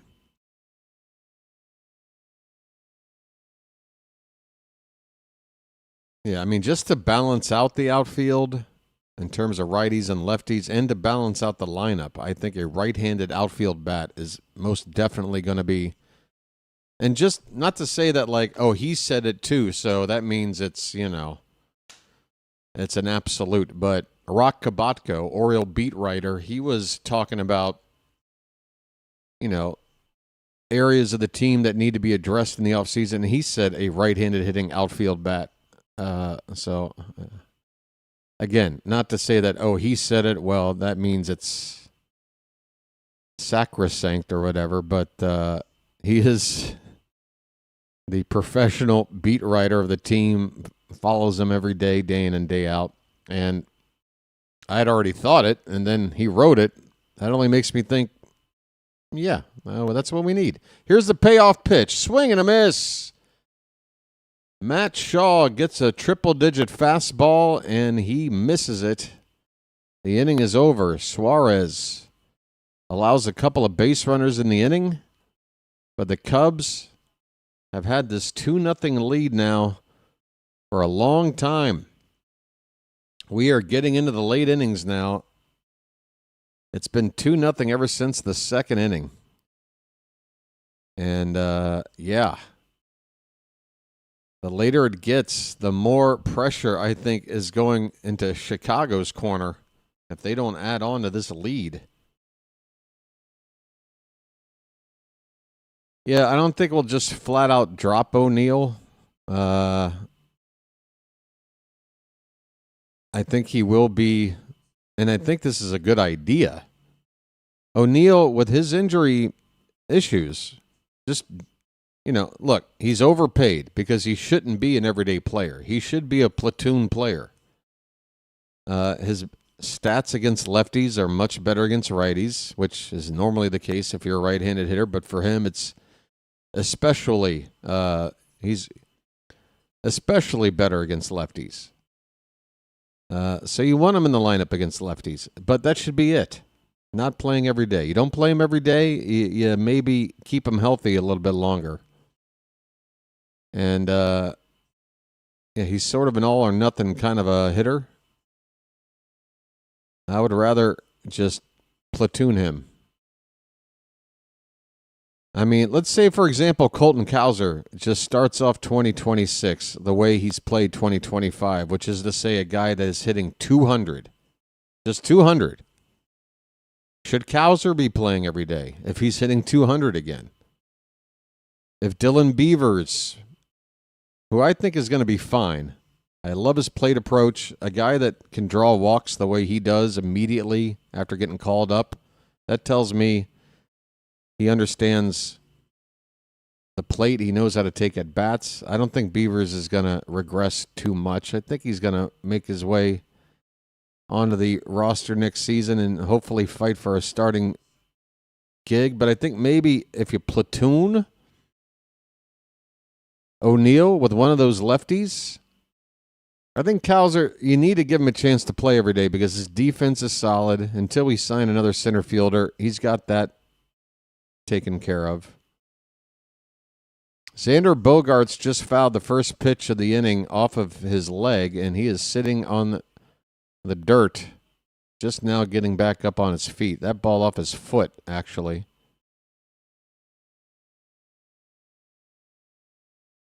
Yeah, sort of a triple platoon phantom. Again, just based on who's swinging a hot bat. If Cowser's swinging a hot bat, then he's an everyday player. And maybe a platoon O'Neill with Beavers. If Cowser's is struggling and Beavers is playing good, maybe Beavers plays more every day and Cowser and O'Neill can platoon. Or maybe they split it, Against one lefty, Beavers sits. Against the next lefty, Cowser sits. But O'Neill gets in, and one of those guys sits.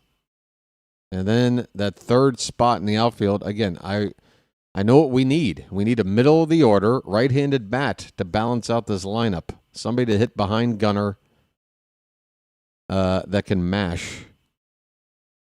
And that's the spot to do it, I think. There or first base with a guy like Alonso. But then you have to make some other moves in order for the roster to balance itself out, I think. So if you just want to add one player, I think it's a right-handed bat in the outfield. Now, there's not a whole lot of choice. There's a line drive base hit in the left by Bogaerts. A leadoff single for the Padres here in the top of the seventh. Palencia is still in the ball game, and that might be it for him. He came in to get the final out of the fifth and pitched the entire sixth. Still out here for the seventh. And, yeah, it looks like the Cubs are going to go to a lefty now with Ryan O'Hearn due up next. Palencia's day is over, and it looks like the veteran lefty Drew Pomeranz coming into the ball game. All right. The screws are turning in this game. We're in the late innings. Padres down 2. They got the leadoff man on. Ryan O'Hearn is due up, and a lefty is going to come out to face him. I got promoted to president for my great signings like O'Neill, Morton, and Gibson. I'll make more brilliant signings for next season. Thanks, Mike. You really seem to have a affinity for the word brilliant. I would give him the job on opening day so he can learn experience. Some of the players in the minor leagues don't know us. Hold on, let me start over. Who are we talking about? Learn experience. Some of the players in the minor leagues don't throw as fast as some of the players in the bigs, and some might not make it to the big leagues or have and are now in the minor leagues. William, I gotta be honest with you. That one was tough to comprehend. I think I got about 25% of what you're saying there.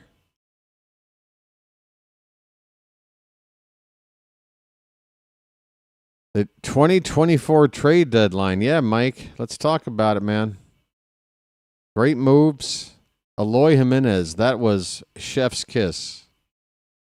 Tell me, Mike, when you were scouting Eloy Jimenez, what impressed you the most? The fact that he couldn't play a position, or the fact that he can't run, even if you ask him to,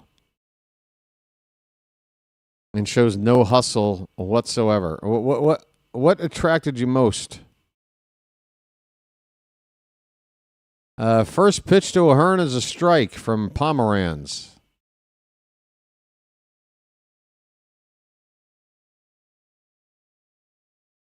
Phantom is now defending the not real Mike Elias.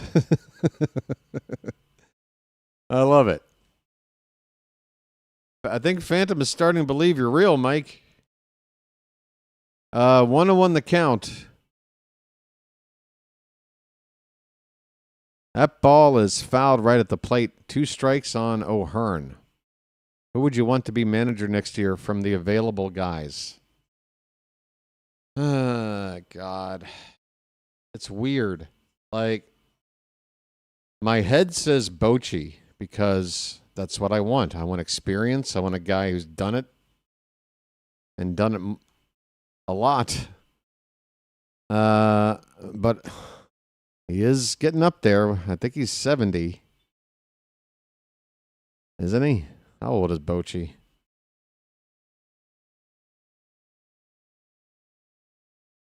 He is 70 years old. He'll be 71 in mid-April next season. I'm not an ageist. No ex-Yankees. Sorry. I'm sorry. I don't want Don Mattingly. Somebody brought, was it Pigtown? I saw Pigtown Sports put up a YouTube short suggesting Jason Varitek, who obviously made his bones with the Red Sox. Not to discount the idea. I always think catchers are the best crop of players to find good managers. I think the reasons are obvious. Here's the full count pitch to O'Hearn. That ball is hit in the air to center field, left center. Crow Armstrong is camped under it. He makes the catch. 1 out in the top of the 7th. So Bruce Bochy, in terms of just, been there, done that, no BS. You know what you're dealing with. And I would just, I'd like to see that. But,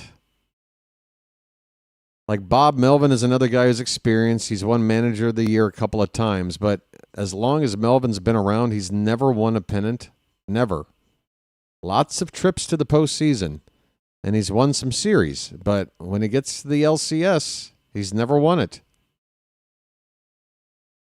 So for me, that makes me steer away from Bob Melvin. If I see a resume like that, then I would rather maybe go for a younger guy that may not have the experience but has the fire. And if you're talking about a guy without the experience but with the fire that I want, then dare I say it, Rocco Baldelli. I think Rocco Baldelli could maybe light a fire under our team's ass that we need. Now, can he guide this team through October? I don't know. There's not a whole lot to go off of with him on that regard. Here's a stolen base attempt, and that will be late on the throw down to second base. It is a stolen base for, is that Bogarts? Forgive me, folks. Oh, he might be out. There might be a slap tag on the butt. This one's a lot closer than the earlier review. Are they going to challenge this? I think Bogart's got his fingers on the base. Even if, unless they've got a perfect angle, I don't think they're going to overturn this. I don't think there's enough evidence with this angle here.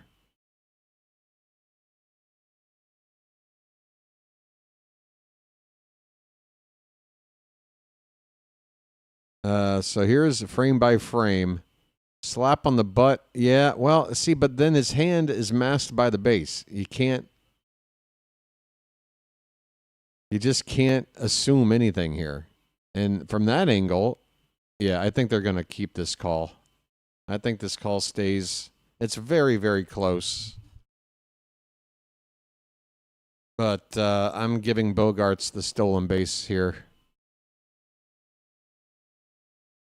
Credit to the ump for making the call that I agree with anyway, on the fly. I mean, this is not an easy call. Hey, the runner is safe. All right. BW is right again.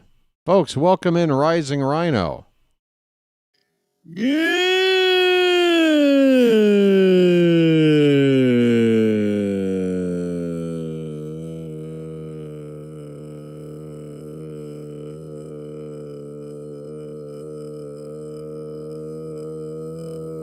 Swing and a miss. Jose Iglesias is up to pinch hit. Number 7 spot in the order. Hitting for Gavin Sheets. All right. Shut up. All right. This ball's fouled back. 1 ball, 2 strikes. 1 out, runner at second. Padres trying to get on the board. Iglesias with some success against Pomeranz in the past. 3 for 8, including a home run. 1-2 pitch. Line drive. Caught at second base. They go to second. Bogarts gets back to the bag. Nico Horner with a leaping grab on a line drive ticketed for right field. Cubs infield defense today has been outstanding. Padres have got to be feeling snake bit. Look at the hops on Nico Horner. Oh my goodness, is that DDH? I haven't seen DDH in months. Where have you been, buddy? Jake Cronenworth is coming up. There's 2 men down now, and the Cub fans are on their feet. They are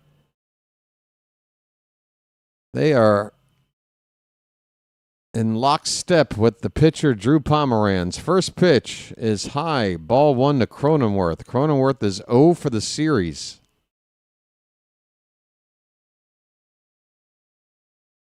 And if he doesn't come through in this at-bat, it might be his last. That ball's hit. Center field, but right to Crow Armstrong. He is backpedaling in front of the warning track, and the catch is made. Out number 3, Cronenworth, 0 for the series.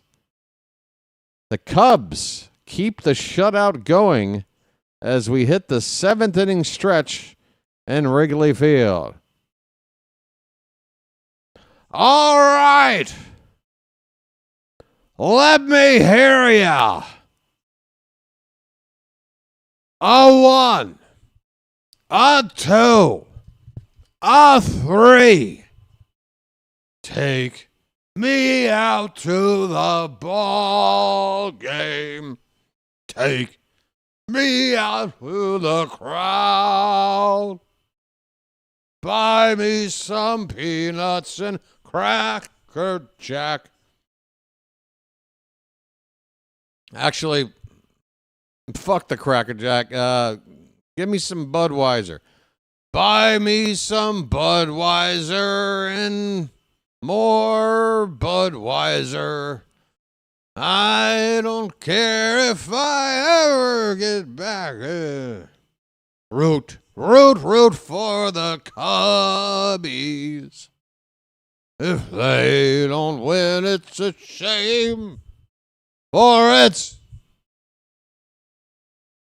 3 strikes, you're out. Boy, Harry, you're full of energy. You look great. I hate to tell you how I feel. I've had that bad back myself. Also, with this cold, it just seems like it's settled in there. That's age, friend. I don't care what it is. It feels awful. You smell like a drugstore. That's right. I am a drugstore. You're not a hypochondriac, are you? What does that mean? Oversexed? By the way, happy birthday to Melissa Monkowski of Scipio, Illinois.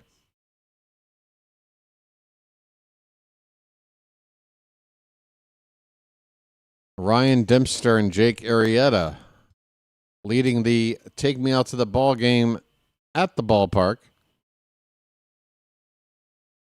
A couple of former Cubs. What is that giant hose? There's some sort of giant blue hose that's working its way down the seats here. Man, look at this. Start of the inning and fans are just still standing in the front row. I think they're being told to sit down. Hey, sit down. I'm in the second row behind home plate. You know how much this seat cost me? Sit down. Michael Busch, 0-1 pitch from Suarez is outside. 1 ball, 1 strike. Busch is 2 for 3. Got Bush. We've got Bush.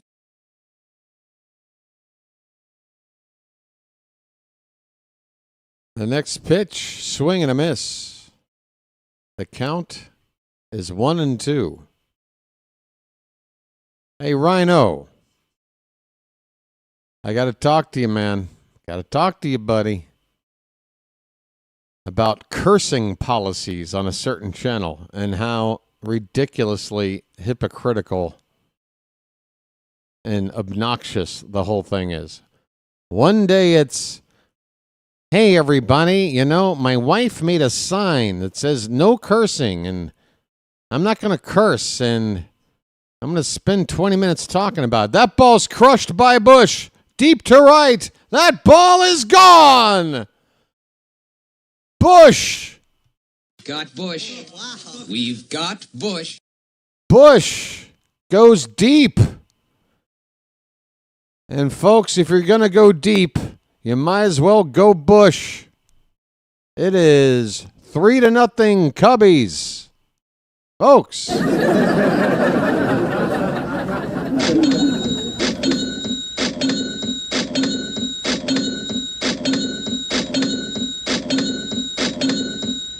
3-0 Cubs on the solo homer by Michael Busch, his 3rd hit of the day.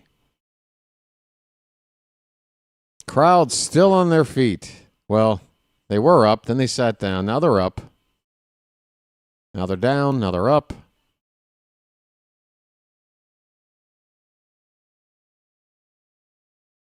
I guess Rhino left. Oh, there he is. Hey, Rhino. Yeah, so, what was I saying? So, yeah, one day it's, no cursing. And then the very next day, a 25-minute segment talking about the commissioner of the WNBA and dropping a fake F-bomb with a bleep sound effect no less than about 85 times. So that makes sense. Just completely stop everything to tell everybody how you're not going to curse, and then the very next day have an entire segment where the point of it, I guess, is to find it amusing to hear a bleep 85 times. I don't know. Sorry, folks. That's just a personal conversation I'm having with one person in the chat. I'm sorry. I'm being selfish. There's a pitching change going on for the Padres. Robert Suarez is finished. The Cubs have a runner at second base. And there is there's nobody out. Ian Happ is due up next. Horner just got the second on a double, and I missed it. Sorry. You see what that guy does? He gets me off my track. There's something about that guy.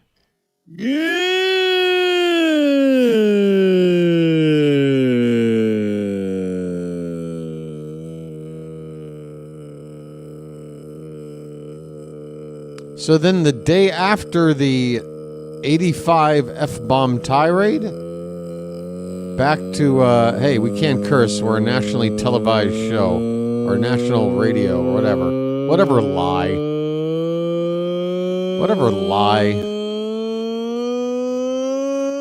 Hey, Rhino, find the lie, if you can.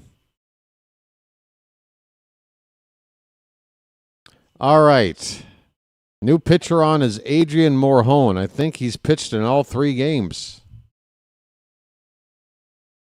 They are really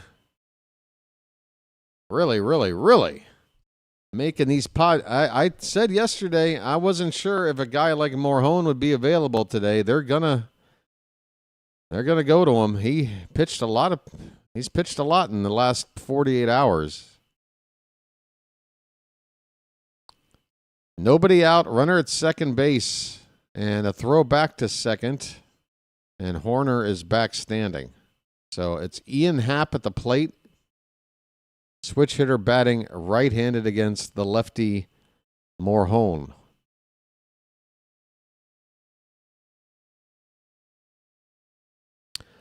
Showing bunt and getting one down. A beauty. Fermin will pounce, throw to first in time, but the job is done. Happ gets Horner to third base with only 1 out, with Kyle Tucker due up next.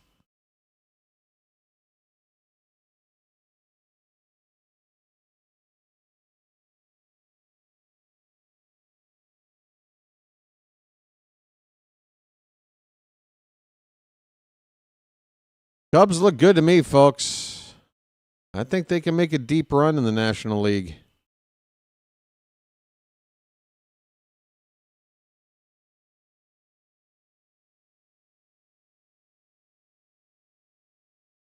I tell you what, this season is wide open. I don't think there's anybody you can point to and go, oh, they're definitely the favorites. Here's a pitch to Tucker. It's high for ball 1. The Padres, I guess they're just really in a bind here. If you put Tucker on, it does set up a potential inning-ending double play, and you don't have to pitch to him. But then you have to go after the right-handed bat on deck of Seiya Suzuki. This pitch is fouled away. 1-1 the count on Tucker.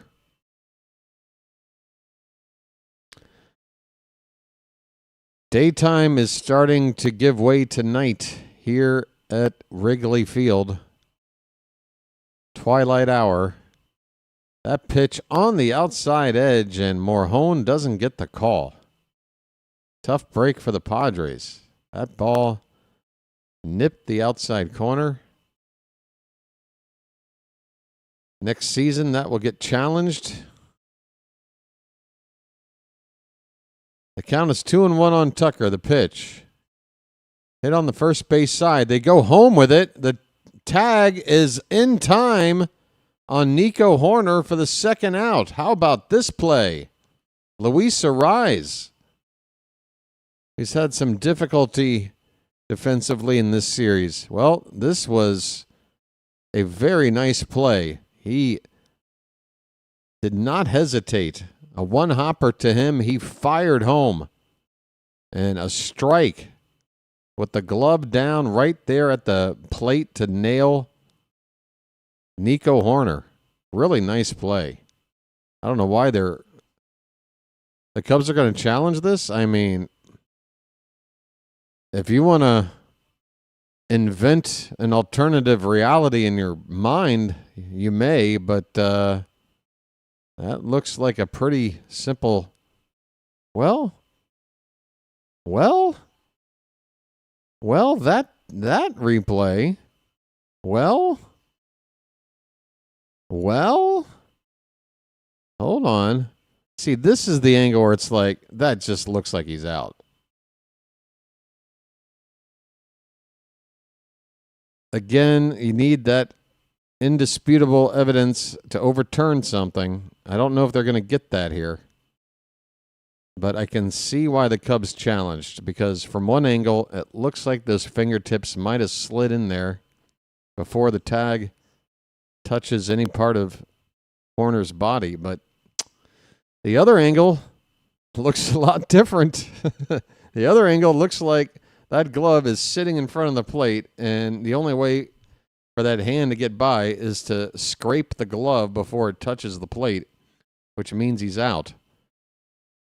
I think the call has to stand because this is just too damn close. What do you guys think if you're watching? And how would you rate my analysis of this replay?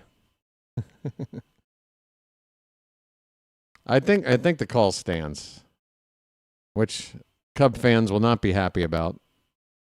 But they shouldn't get. Runner is out. The call stands.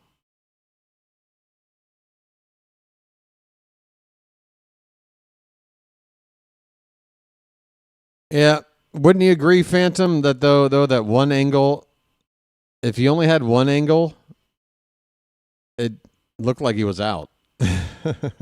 But there was another angle where. Oh, thanks, Rhino. Thank you for your input. Rhino always knows the perfect things to say.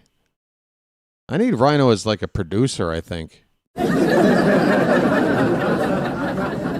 right, we're back underway. Suzuki at the plate, and he looks at a strike. So runner at first, 2 down in the inning. It all goes down as a fielder's choice for Kyle Tucker.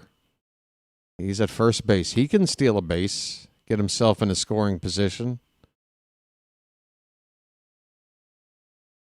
Next pitch at 99 from Morhone for a strike. It's 0-2 on Suzuki. We're in the bottom of the 7th, folks. Game 3 of 3.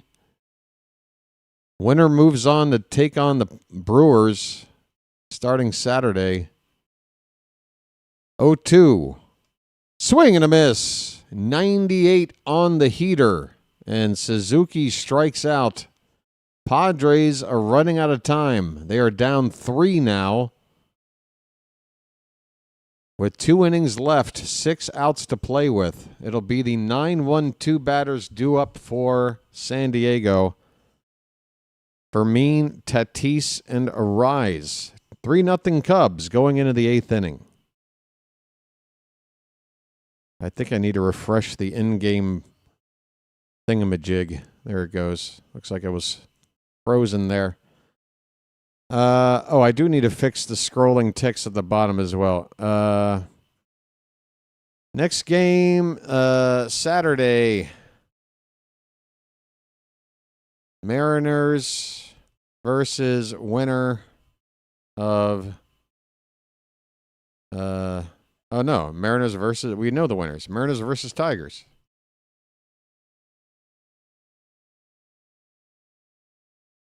And now my back button isn't working? Come on. Really? Start time TBD. Okay. Great. Not that that's going to help anybody. What else? Cubs just seem to want this more, but San Diego has weapons, so we'll see. What happened to this scoreboard here?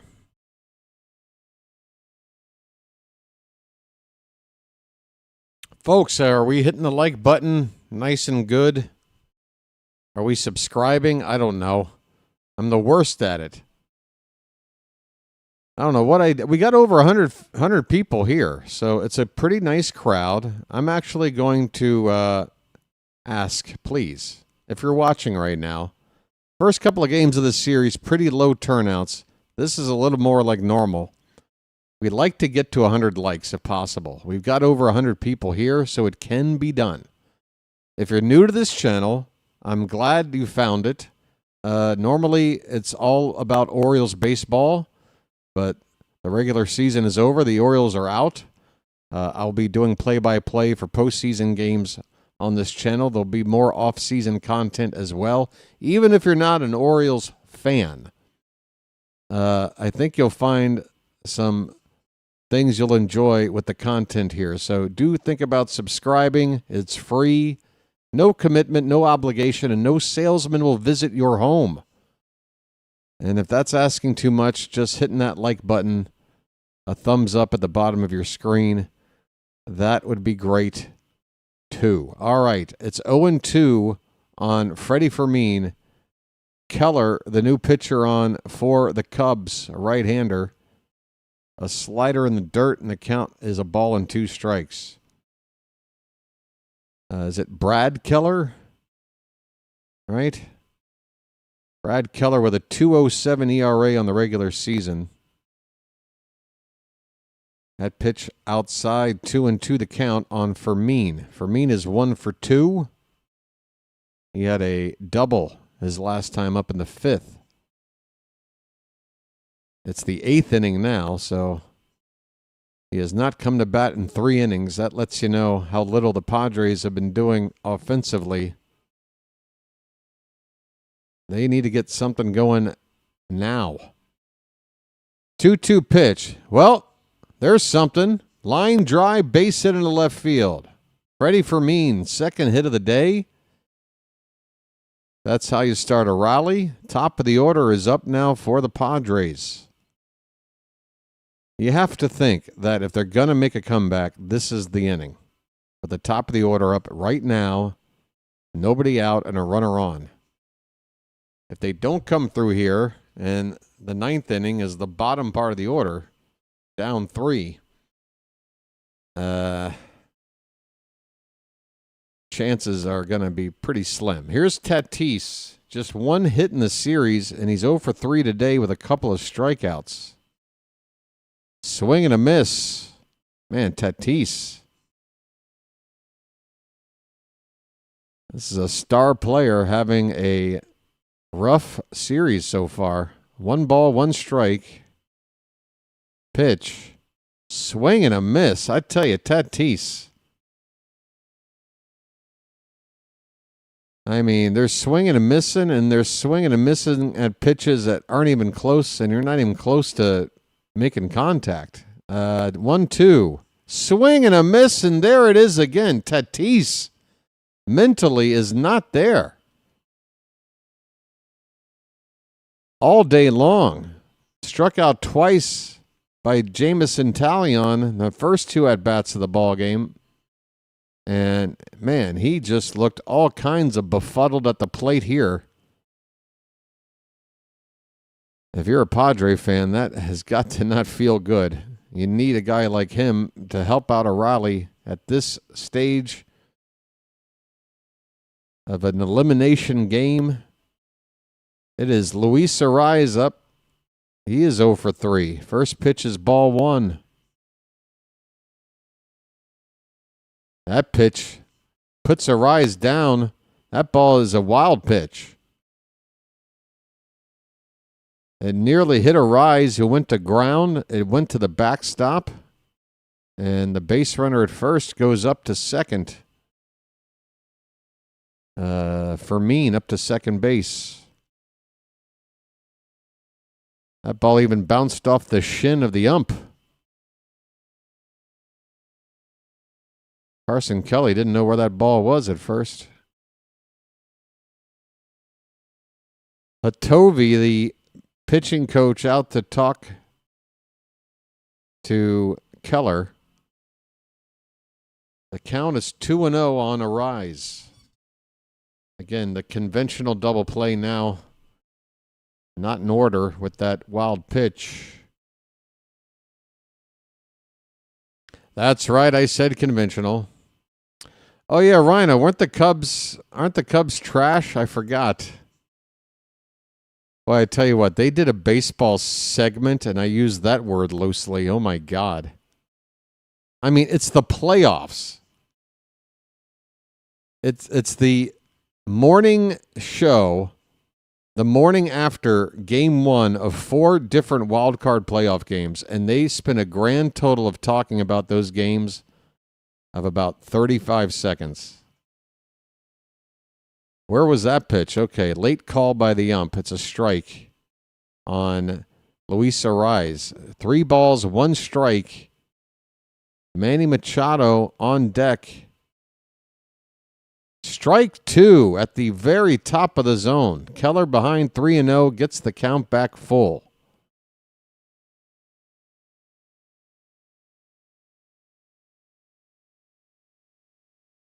Night has come to Wrigley. Here comes the payoff pitch. Reached for a little dribbler to short. Swanson throws on the run in time for the second out. Moving up to third base is Fermin. But the Cubs will trade for that any day. They are 1 out away from another scoreless inning from their pitching and defense. Manny Machado. Hitless today, just 1 for 9 in the series. Takes low and away for ball 1. Manny did reach on a walk his last time up.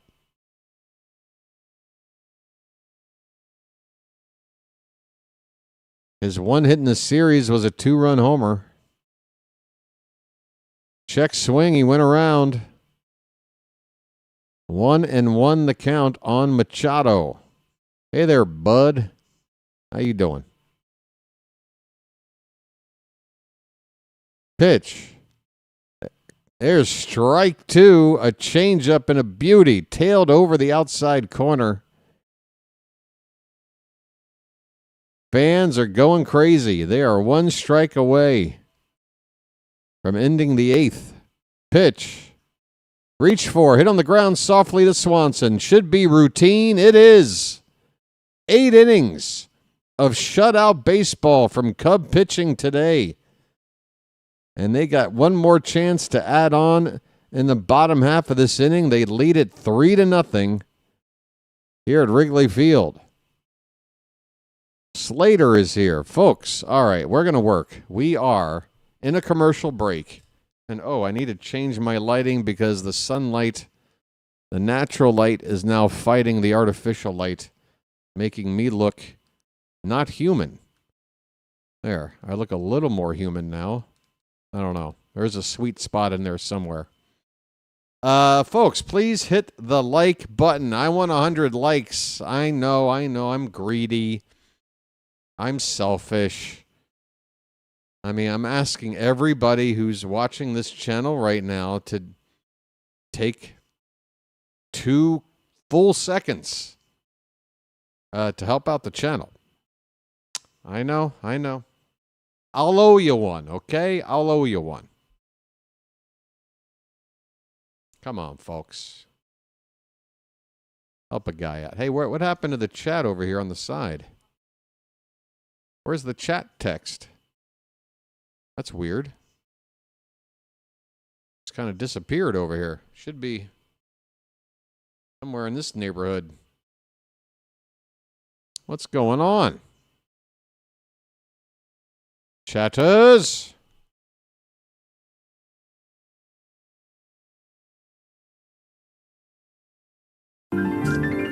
It's a beautiful day in this neighborhood.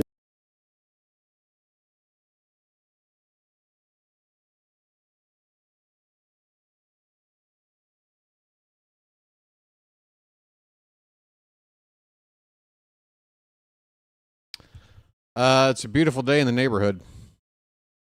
3-0 Cubs. Hey, look at this. We got one of these guys. Bye. Well, that was fun while it lasted. Folks, we got 76 likes. For those that are watching, what can I do to convince you to just do one simple act of kindness in exchange for free content? If you've got any good ideas, throw them out there. All right. Somebody just took their like away. That's what we're dealing with. All right. This first pitch to Carson Kelly is fouled away. Morgan, David Morgan, 41 appearances on the regular season, 2.66 ERA, is on in relief for the Padres, a right-hander. Kelly is 2 for 2 today and reached base all 3 times. He was hit by a pitch in the second, singles in the fourth and sixth. The count is 0-2 on Kelly after a foul ball. We're in the bottom of the 8th inning. The Cubs are awfully close to advancing to the division series against their division rivals, the Brewers. Should be a heck of a series, even if the Padres come back. We'll see. 0-2 pitch. Low and away. Thank you, Noel. Hello, Teresa. How are you? I think athletes have evolved into these Michael Jordan, Bo Jackson, Deion Sanders, and Ricky Henderson, and even Tiger Woods-like athletes. For example, I think that one day someone from the WNBA. Huh? Swing and a miss, and Kelly strikes out. First time he's been retired today. 1 down in the bottom of the 8th. So we're talking about guys that play multiple sports. Because those first 3 guys all played a little bit of baseball, along with some football and basketball. Pete Crow Armstrong at the plate. Swing and a miss. We'll be able to dunk like Jordan, and then it will follow. What will follow? Somebody from the WNBA will be able to dunk like Jordan. Has anybody from the NBA been able to dunk like Jordan? Did we start there? Pete Crow Armstrong, base hit in the right field. A 1-out single on a triple-digit fastball off of Morgan. That is his 3rd hit of the day. And we're talking about taking off from the free throw stripe. Kind of a dunk. What are we talking about here? I don't know. I mean, how many WNBA players can just do a simple dunk? I know when the league started 25 years ago, I think it was like two people. And this is not me trying to crap on the WNBA. I don't have a horse in the race. I don't mind. I don't really follow NBA, so it doesn't really matter to me, but I don't really know what you're talking about. 85% of players in the NBA can dunk now? I would hope so. Or do you mean WNBA? Oh my, just one more correction. This conversation's getting difficult. 0-1 the count on Dansby Swanson. Uh-oh, Carl got a stray. There goes the runner. Throw down is not in time. Safe called by the second base ump. Crow Armstrong steals. Padres are probably going to check to see if they want to review this. You're gone from the channel. Bye. I'm quicker than any of my mods, as you can tell, folks.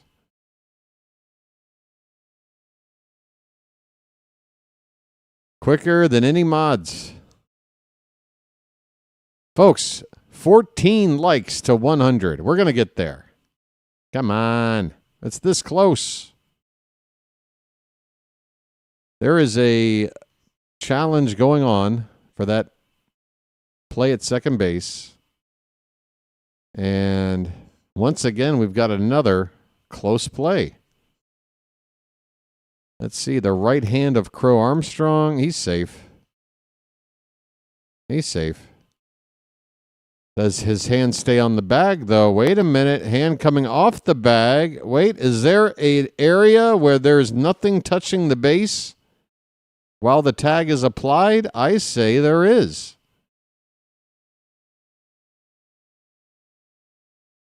But I tell you what, folks. If we had the kind of replay technique that we use in the modern game, then how many stolen bases would be taken away? Because this really is a steal. I mean, the hand gets in there. He's there. Yes, he comes off the bag for the most split of split seconds.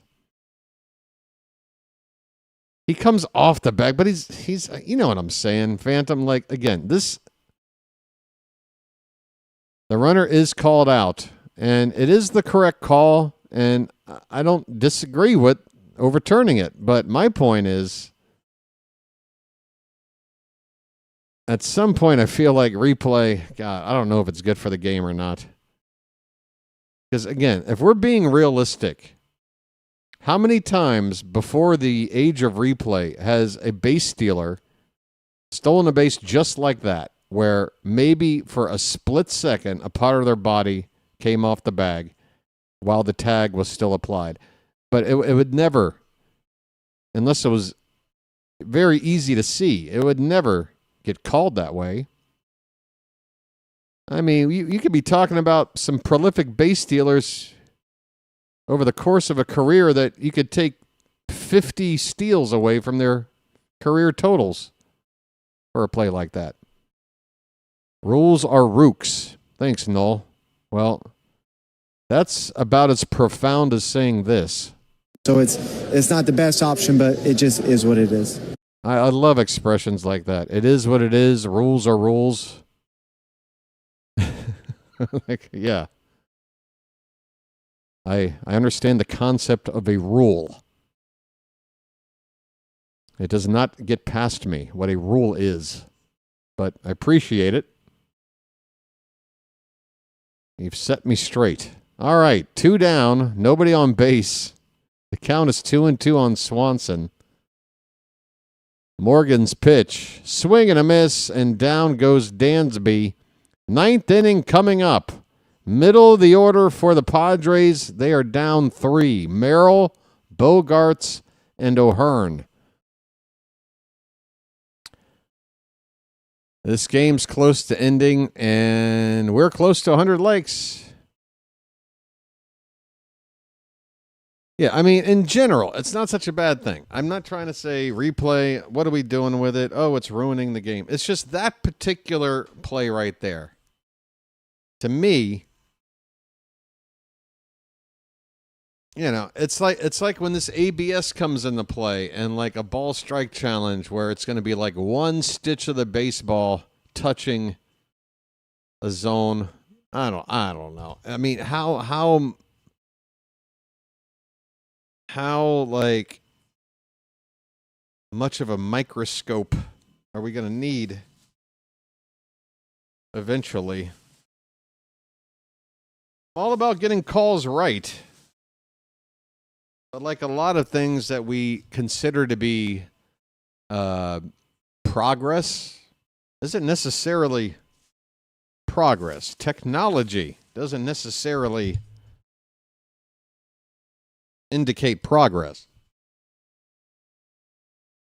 In fact, I've got several examples to point to where I think we are devolving because of technology, but I won't get into all that right now. What's the point? Long story. Hey, Jennifer Garner doing a credit card ad. How you doing, Jennifer? Boy, we've really given up, haven't we? What's in my wallet? Not your credit card. That's why I'm not in debt. I think I've got a library card and an expired condom. What's in your wallet? Cam Schlitter is going to start for the Yankees in that game coming up here shortly. I guess that starts here in about 10 minutes. Well, 3 more outs to get for the Cubs. Jackson Merrill will lead it off. In their franchise history, the Padres have never won a game when they're trailing in the 9th inning. They are 0-35 in this spot. Nothing lasts forever. Even cold November rain. There's a strike at 97 from Keller, who's still in the ballgame for the Cubs. 1-1 the count on Merrill. The pitch. That ball's lifted. Right field. That ball is going to get onto the basket for a home run. Wow. Merrill. That ball felt like it was never going to come down. When it did, it just snuck into the basket above the ivy. And the Padres are on the board just like that. It is 3-1. No shutout for the Cubs. And now any base runner getting on now for the Padres is really going to put the pressure on Chicago.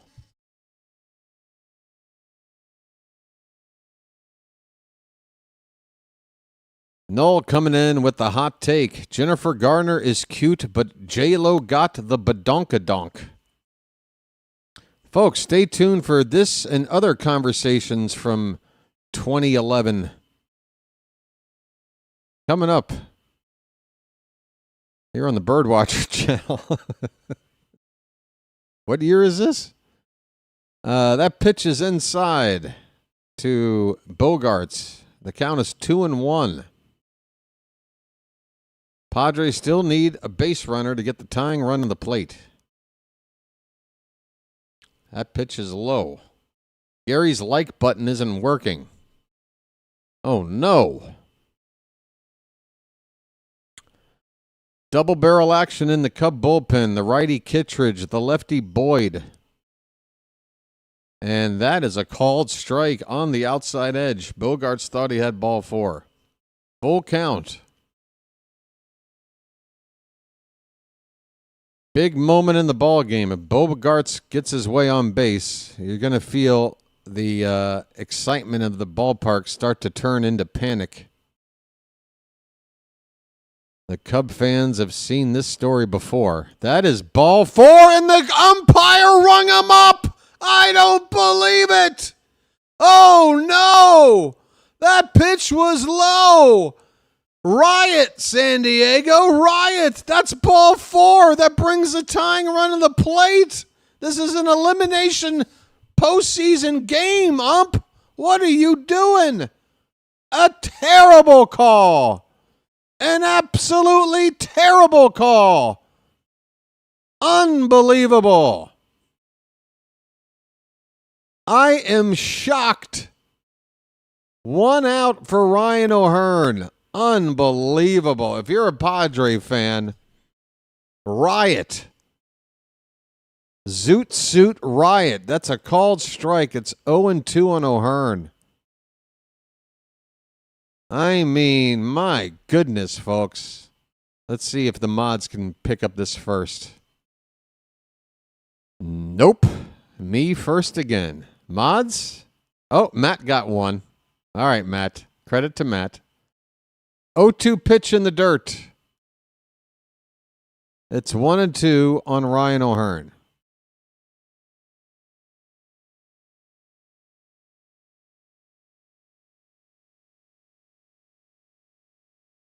The 1-2 hits O'Hearn in the side of the leg. Wow, that ball seemed to have a magnet on it. It broke hard in on the left-handed batter and hit O'Hearn in the upper leg, just above the knee. The Padres will get the tying run of the plate. O'Hearn is being checked on by the trainer.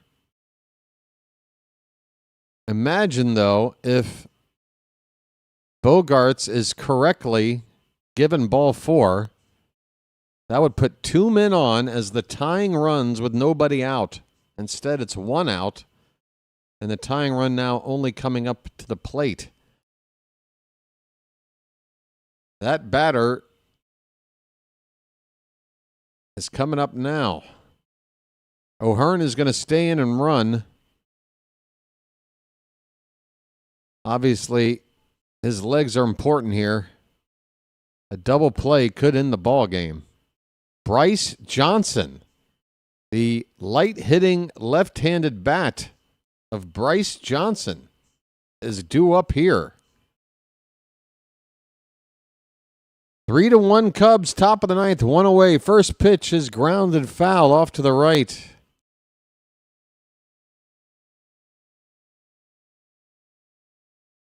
Folks, I do realize I don't have the regular scoreboard up with balls and strikes at this stage of the ball game. That graphic, a little bit of a spoiler. The 0-1 pitch, swing and a miss. Johnson chased a changeup below the zone. It's 0-2. Who's on deck is the question. Jake Cronenworth, who's hitless in the series. The 0-2, outside.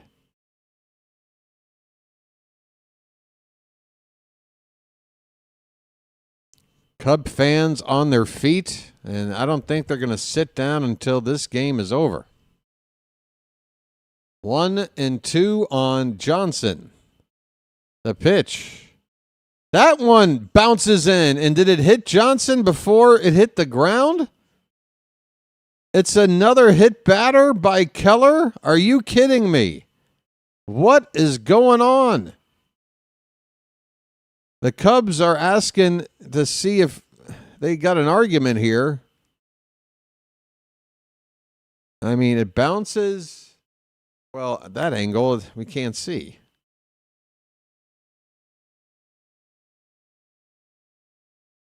I mean, it definitely bounced up and hit him.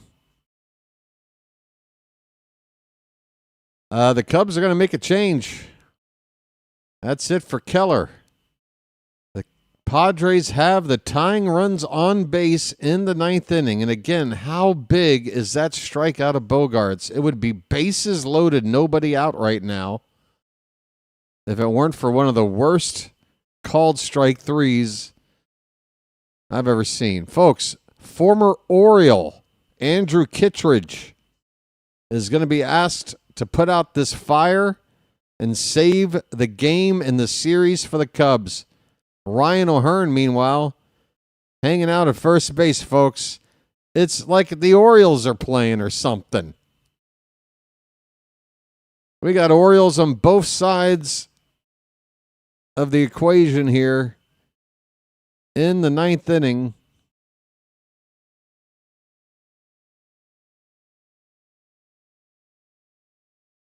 Exciting stuff. Folks, we are 6 likes away. Come on, folks. Have a heart. Have a heart. Are you not entertained? Sparta needed 300. I'm only asking for 100. We're 5 away. Come on, folks. We're right there. We are right there. Have a heart. All right, Jake Cronenworth. I mean, you want to talk about redemption. Cronenworth held hitless for the entire series. Something like 0 for 11 at this point. He's got a chance to be the hero now. He represents the go-ahead run, and we just hit 100 likes, folks. Thank you so much. That's what I'm talking about. And I want to thank you very much for that. I really do. All right, it is Kittredge versus Cronenworth. First and second, 1 out in the top of the ninth. The Cubs lead at 3-1. An extra base hit could tie the ball game. A ground ball could end the ball game. The pitch in the dirt for ball 1. Once again, thank you everybody for hitting that like button. Keep on trucking. Yeah, Cronenworth is 0 for 10 coming into this at-bat in the series. The 1-0 from Kittredge. That's a tapper at the plate foul. Sounded like it got a piece of somebody, the ump or the catcher. They both look fine. 1-1 the count.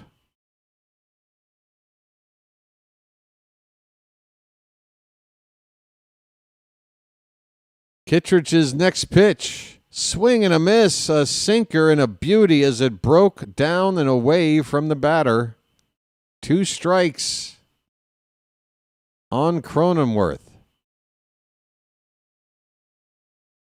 Now up over 100 likes. Thanks again, folks. Keep it going. Why not? The 1-2. Tapper.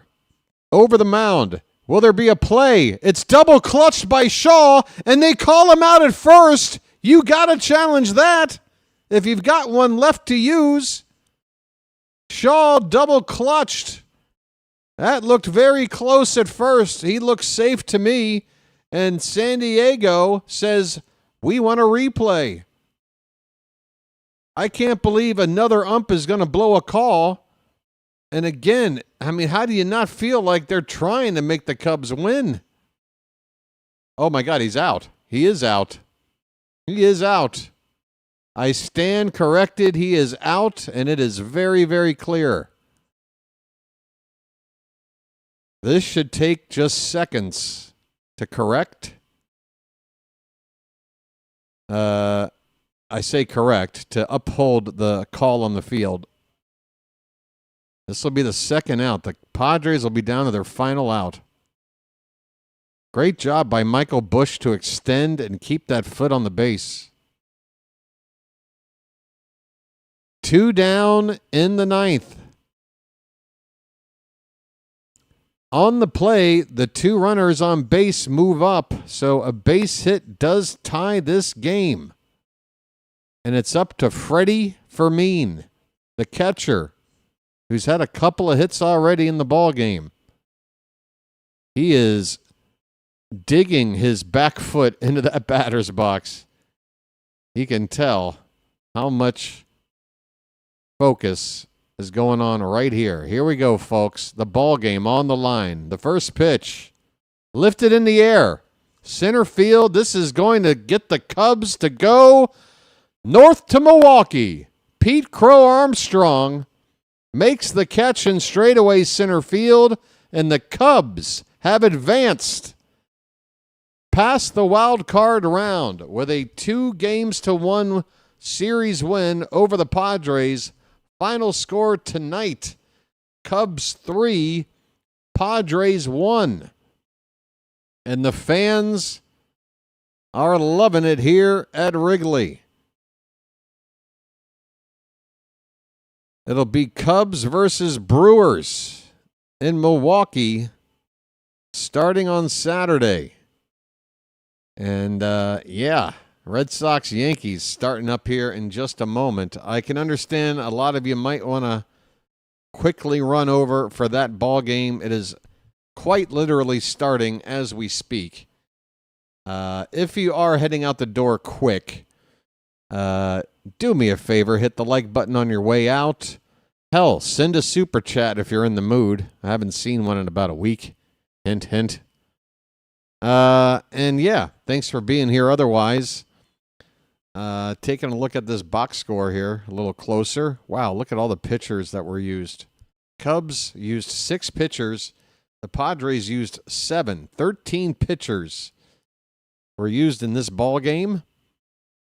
The Cubs starter Taillon went 4 innings. It was great. 60 pitches, did not give up a walk, only 2 hits, no runs.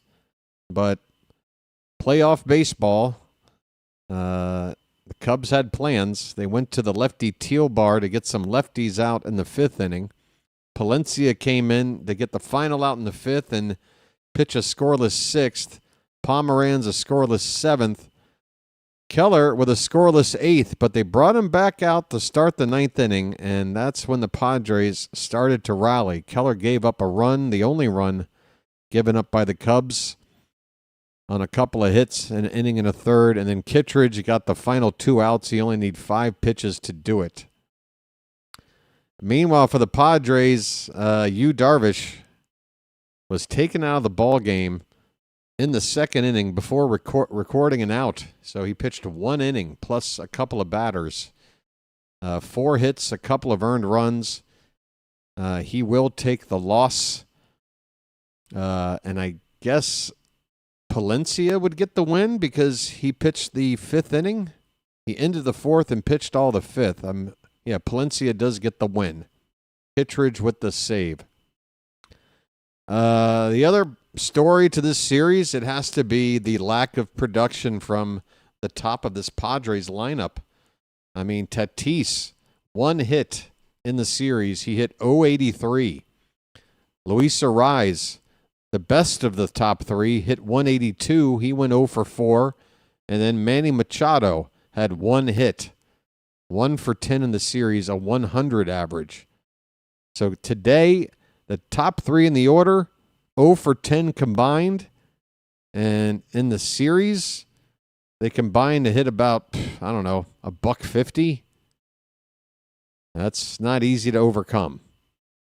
Not going to win a whole lot of series in the October when the top of your order is basically absent. Meanwhile, for the Cubs, Michael Busch had 3 hits alone today, hitting a leadoff, including a home run. 400 average in the series. Nico Horner, 364 average, a hit today. 273 from Tucker, 273 from Suzuki. Kelly, the catcher, 375. Crow Armstrong hit 300. Matt Shaw, the only guy to basically, Ian Happ had a rough time, hit .091. But just 1 or 2 spots in the Cub lineup that struggled. Meanwhile, the Padres, their best hitter was Freddie Fermin. Bogarts and Merrill, the only other 2 to have averages above 182. 2 batters with averages, there's Ryan O'Hearn. 2 averages over 222 in this lineup for the Padres in these 3 games, and that was Merrill and Bogarts. Right? Okay, I think I'm done talking. 8 men left on base for both teams today. Who was the home plate umpire? DJ Rayburn. I tell you what. That call to Bogarts. I mean, honestly, the way things ended, the Padres still lost by 2, but man, oh man, that out called against Bogarts was rough. 40,895 paid attendance, 3 hours, the game time right on the nose. And that about wraps her up, folks. I think it's time for a lot of you to make the move on. I wish I was calling it. I wish I was calling this game because the turnout today was nice. After yesterday, I wasn't so sure, but nice turnout today, folks. Come on back for what will be the next series that I cover, the Seattle Mariners against the Detroit Tigers, starting on Saturday. We're going to jump off the Cubs, at least for a little while. Maybe we'll catch back up with the Cubs if they make it as far as the championship series. as I hide yet another spammer in the chat. Good grief. Yeah, don't worry about just deleting the messages there, mods. Just remove user from channel for those. Just full removal. Bases loaded with no outs changes the game there instead of 1 second. Yeah. There's no way to know. That call, the Padres are not going to forget that call, and I don't blame them. It was such a bad call and such a huge spot. It's one thing if it's just strike one or strike two. It's another thing if it's earlier in the ball game and all. Everything was on the line with getting that call right, and he got it wrong. And yeah, it's tough. All right, now the tough job for me. I got to make a tough call, and that call is, where the hell do I send this nice audience for the Red Sox and Yankees coverage? I've got a couple of options, I would assume. Let's see here. Oh, there's also some Monday Night Football going on. Some Monday Night Football is also going on. But I think I'm going to have to send you to play-by-play with JJ, folks. Play-by-play with JJ has redirected toward me many a times. He also just pops in with his chatters just to try to help the channel out, get a couple extra likes. So JJ, returning the favor. Got a decent crowd here. Heading back over to you. All right, folks, that's going to do it for me. I wish I could tell you what time we'll meet again, but I don't know. There's no schedule for the division series for start times and what have you. We know the venue. We know a couple of the matchups. We know all but one of the matchups right now, right? We're going to have Brewers and Cubs. We're going to have Mariners and Tigers, and we're going to have Dodgers and Phillies. All that's left is to see who Toronto gets, Boston or New York. Should be fun, but just know that the plan is to cover the Mariners. I'm hoping, since they're a West Coast team with home field advantage, it'll be a later start. That's better for me. They can't possibly start before like 4 p.m. Eastern, I would think. So hope for a late start on Saturday and come on back for it, okay? Just do me a favor, maybe. If you want to follow the content on this channel during the postseason, maybe turn on that notification bell, because unlike during the regular season where you always know when the stream's going to be on because you know what the schedule is, you know what the start times are. This is going to be a little bit different. It might make a little more sense to turn on those notifications. That way you don't miss anything. And maybe I decide, I might cover this other game too. And you got your notifications on, you'll know. All right. Thanks, everybody. I hope you enjoyed today's call. The Cubs win. Cubs win. But again, the focus now shifts to the Pacific Northwest, as this Oriole fan, very, very loyal Oriole fan, is going to hitch his wagon to the Mariners. I just want to see a team finally win a pennant. They're the only team out there that I feel like has a bigger gripe than I do about waiting for something to celebrate. So if we're not in it, go Seattle. Cal Raleigh, what a story, what a season. They got a great rotation up there. It's a great fan base. It's time. It's time for Seattle. I hope you guys will not root against. Who are they playing? Detroit? Does anybody here care about Detroit? I hope not, because I'm not rooting for Detroit. I'm rooting for Seattle. All right, folks, that's going to do it for me. I don't think you've missed much, right? It's 0-0 going into the bottom of the first. The Yankees are coming up to hit now. No score. Boston and New York. Sending it now to play-by-play with JJ. Please let him know the Bird Watcher sent you. And show him the love. All right? Have a good rest of your night. And again, just keep your eyes and ears peeled for start times, mainly the Mariners on Saturday. Until then, folks, this has been the Bird Watcher and the Hat, and we will chirp at you later. Have a good night, everybody. The Cubs advance to the division series to face the Brewers. And here comes JJ. Take care, everybody.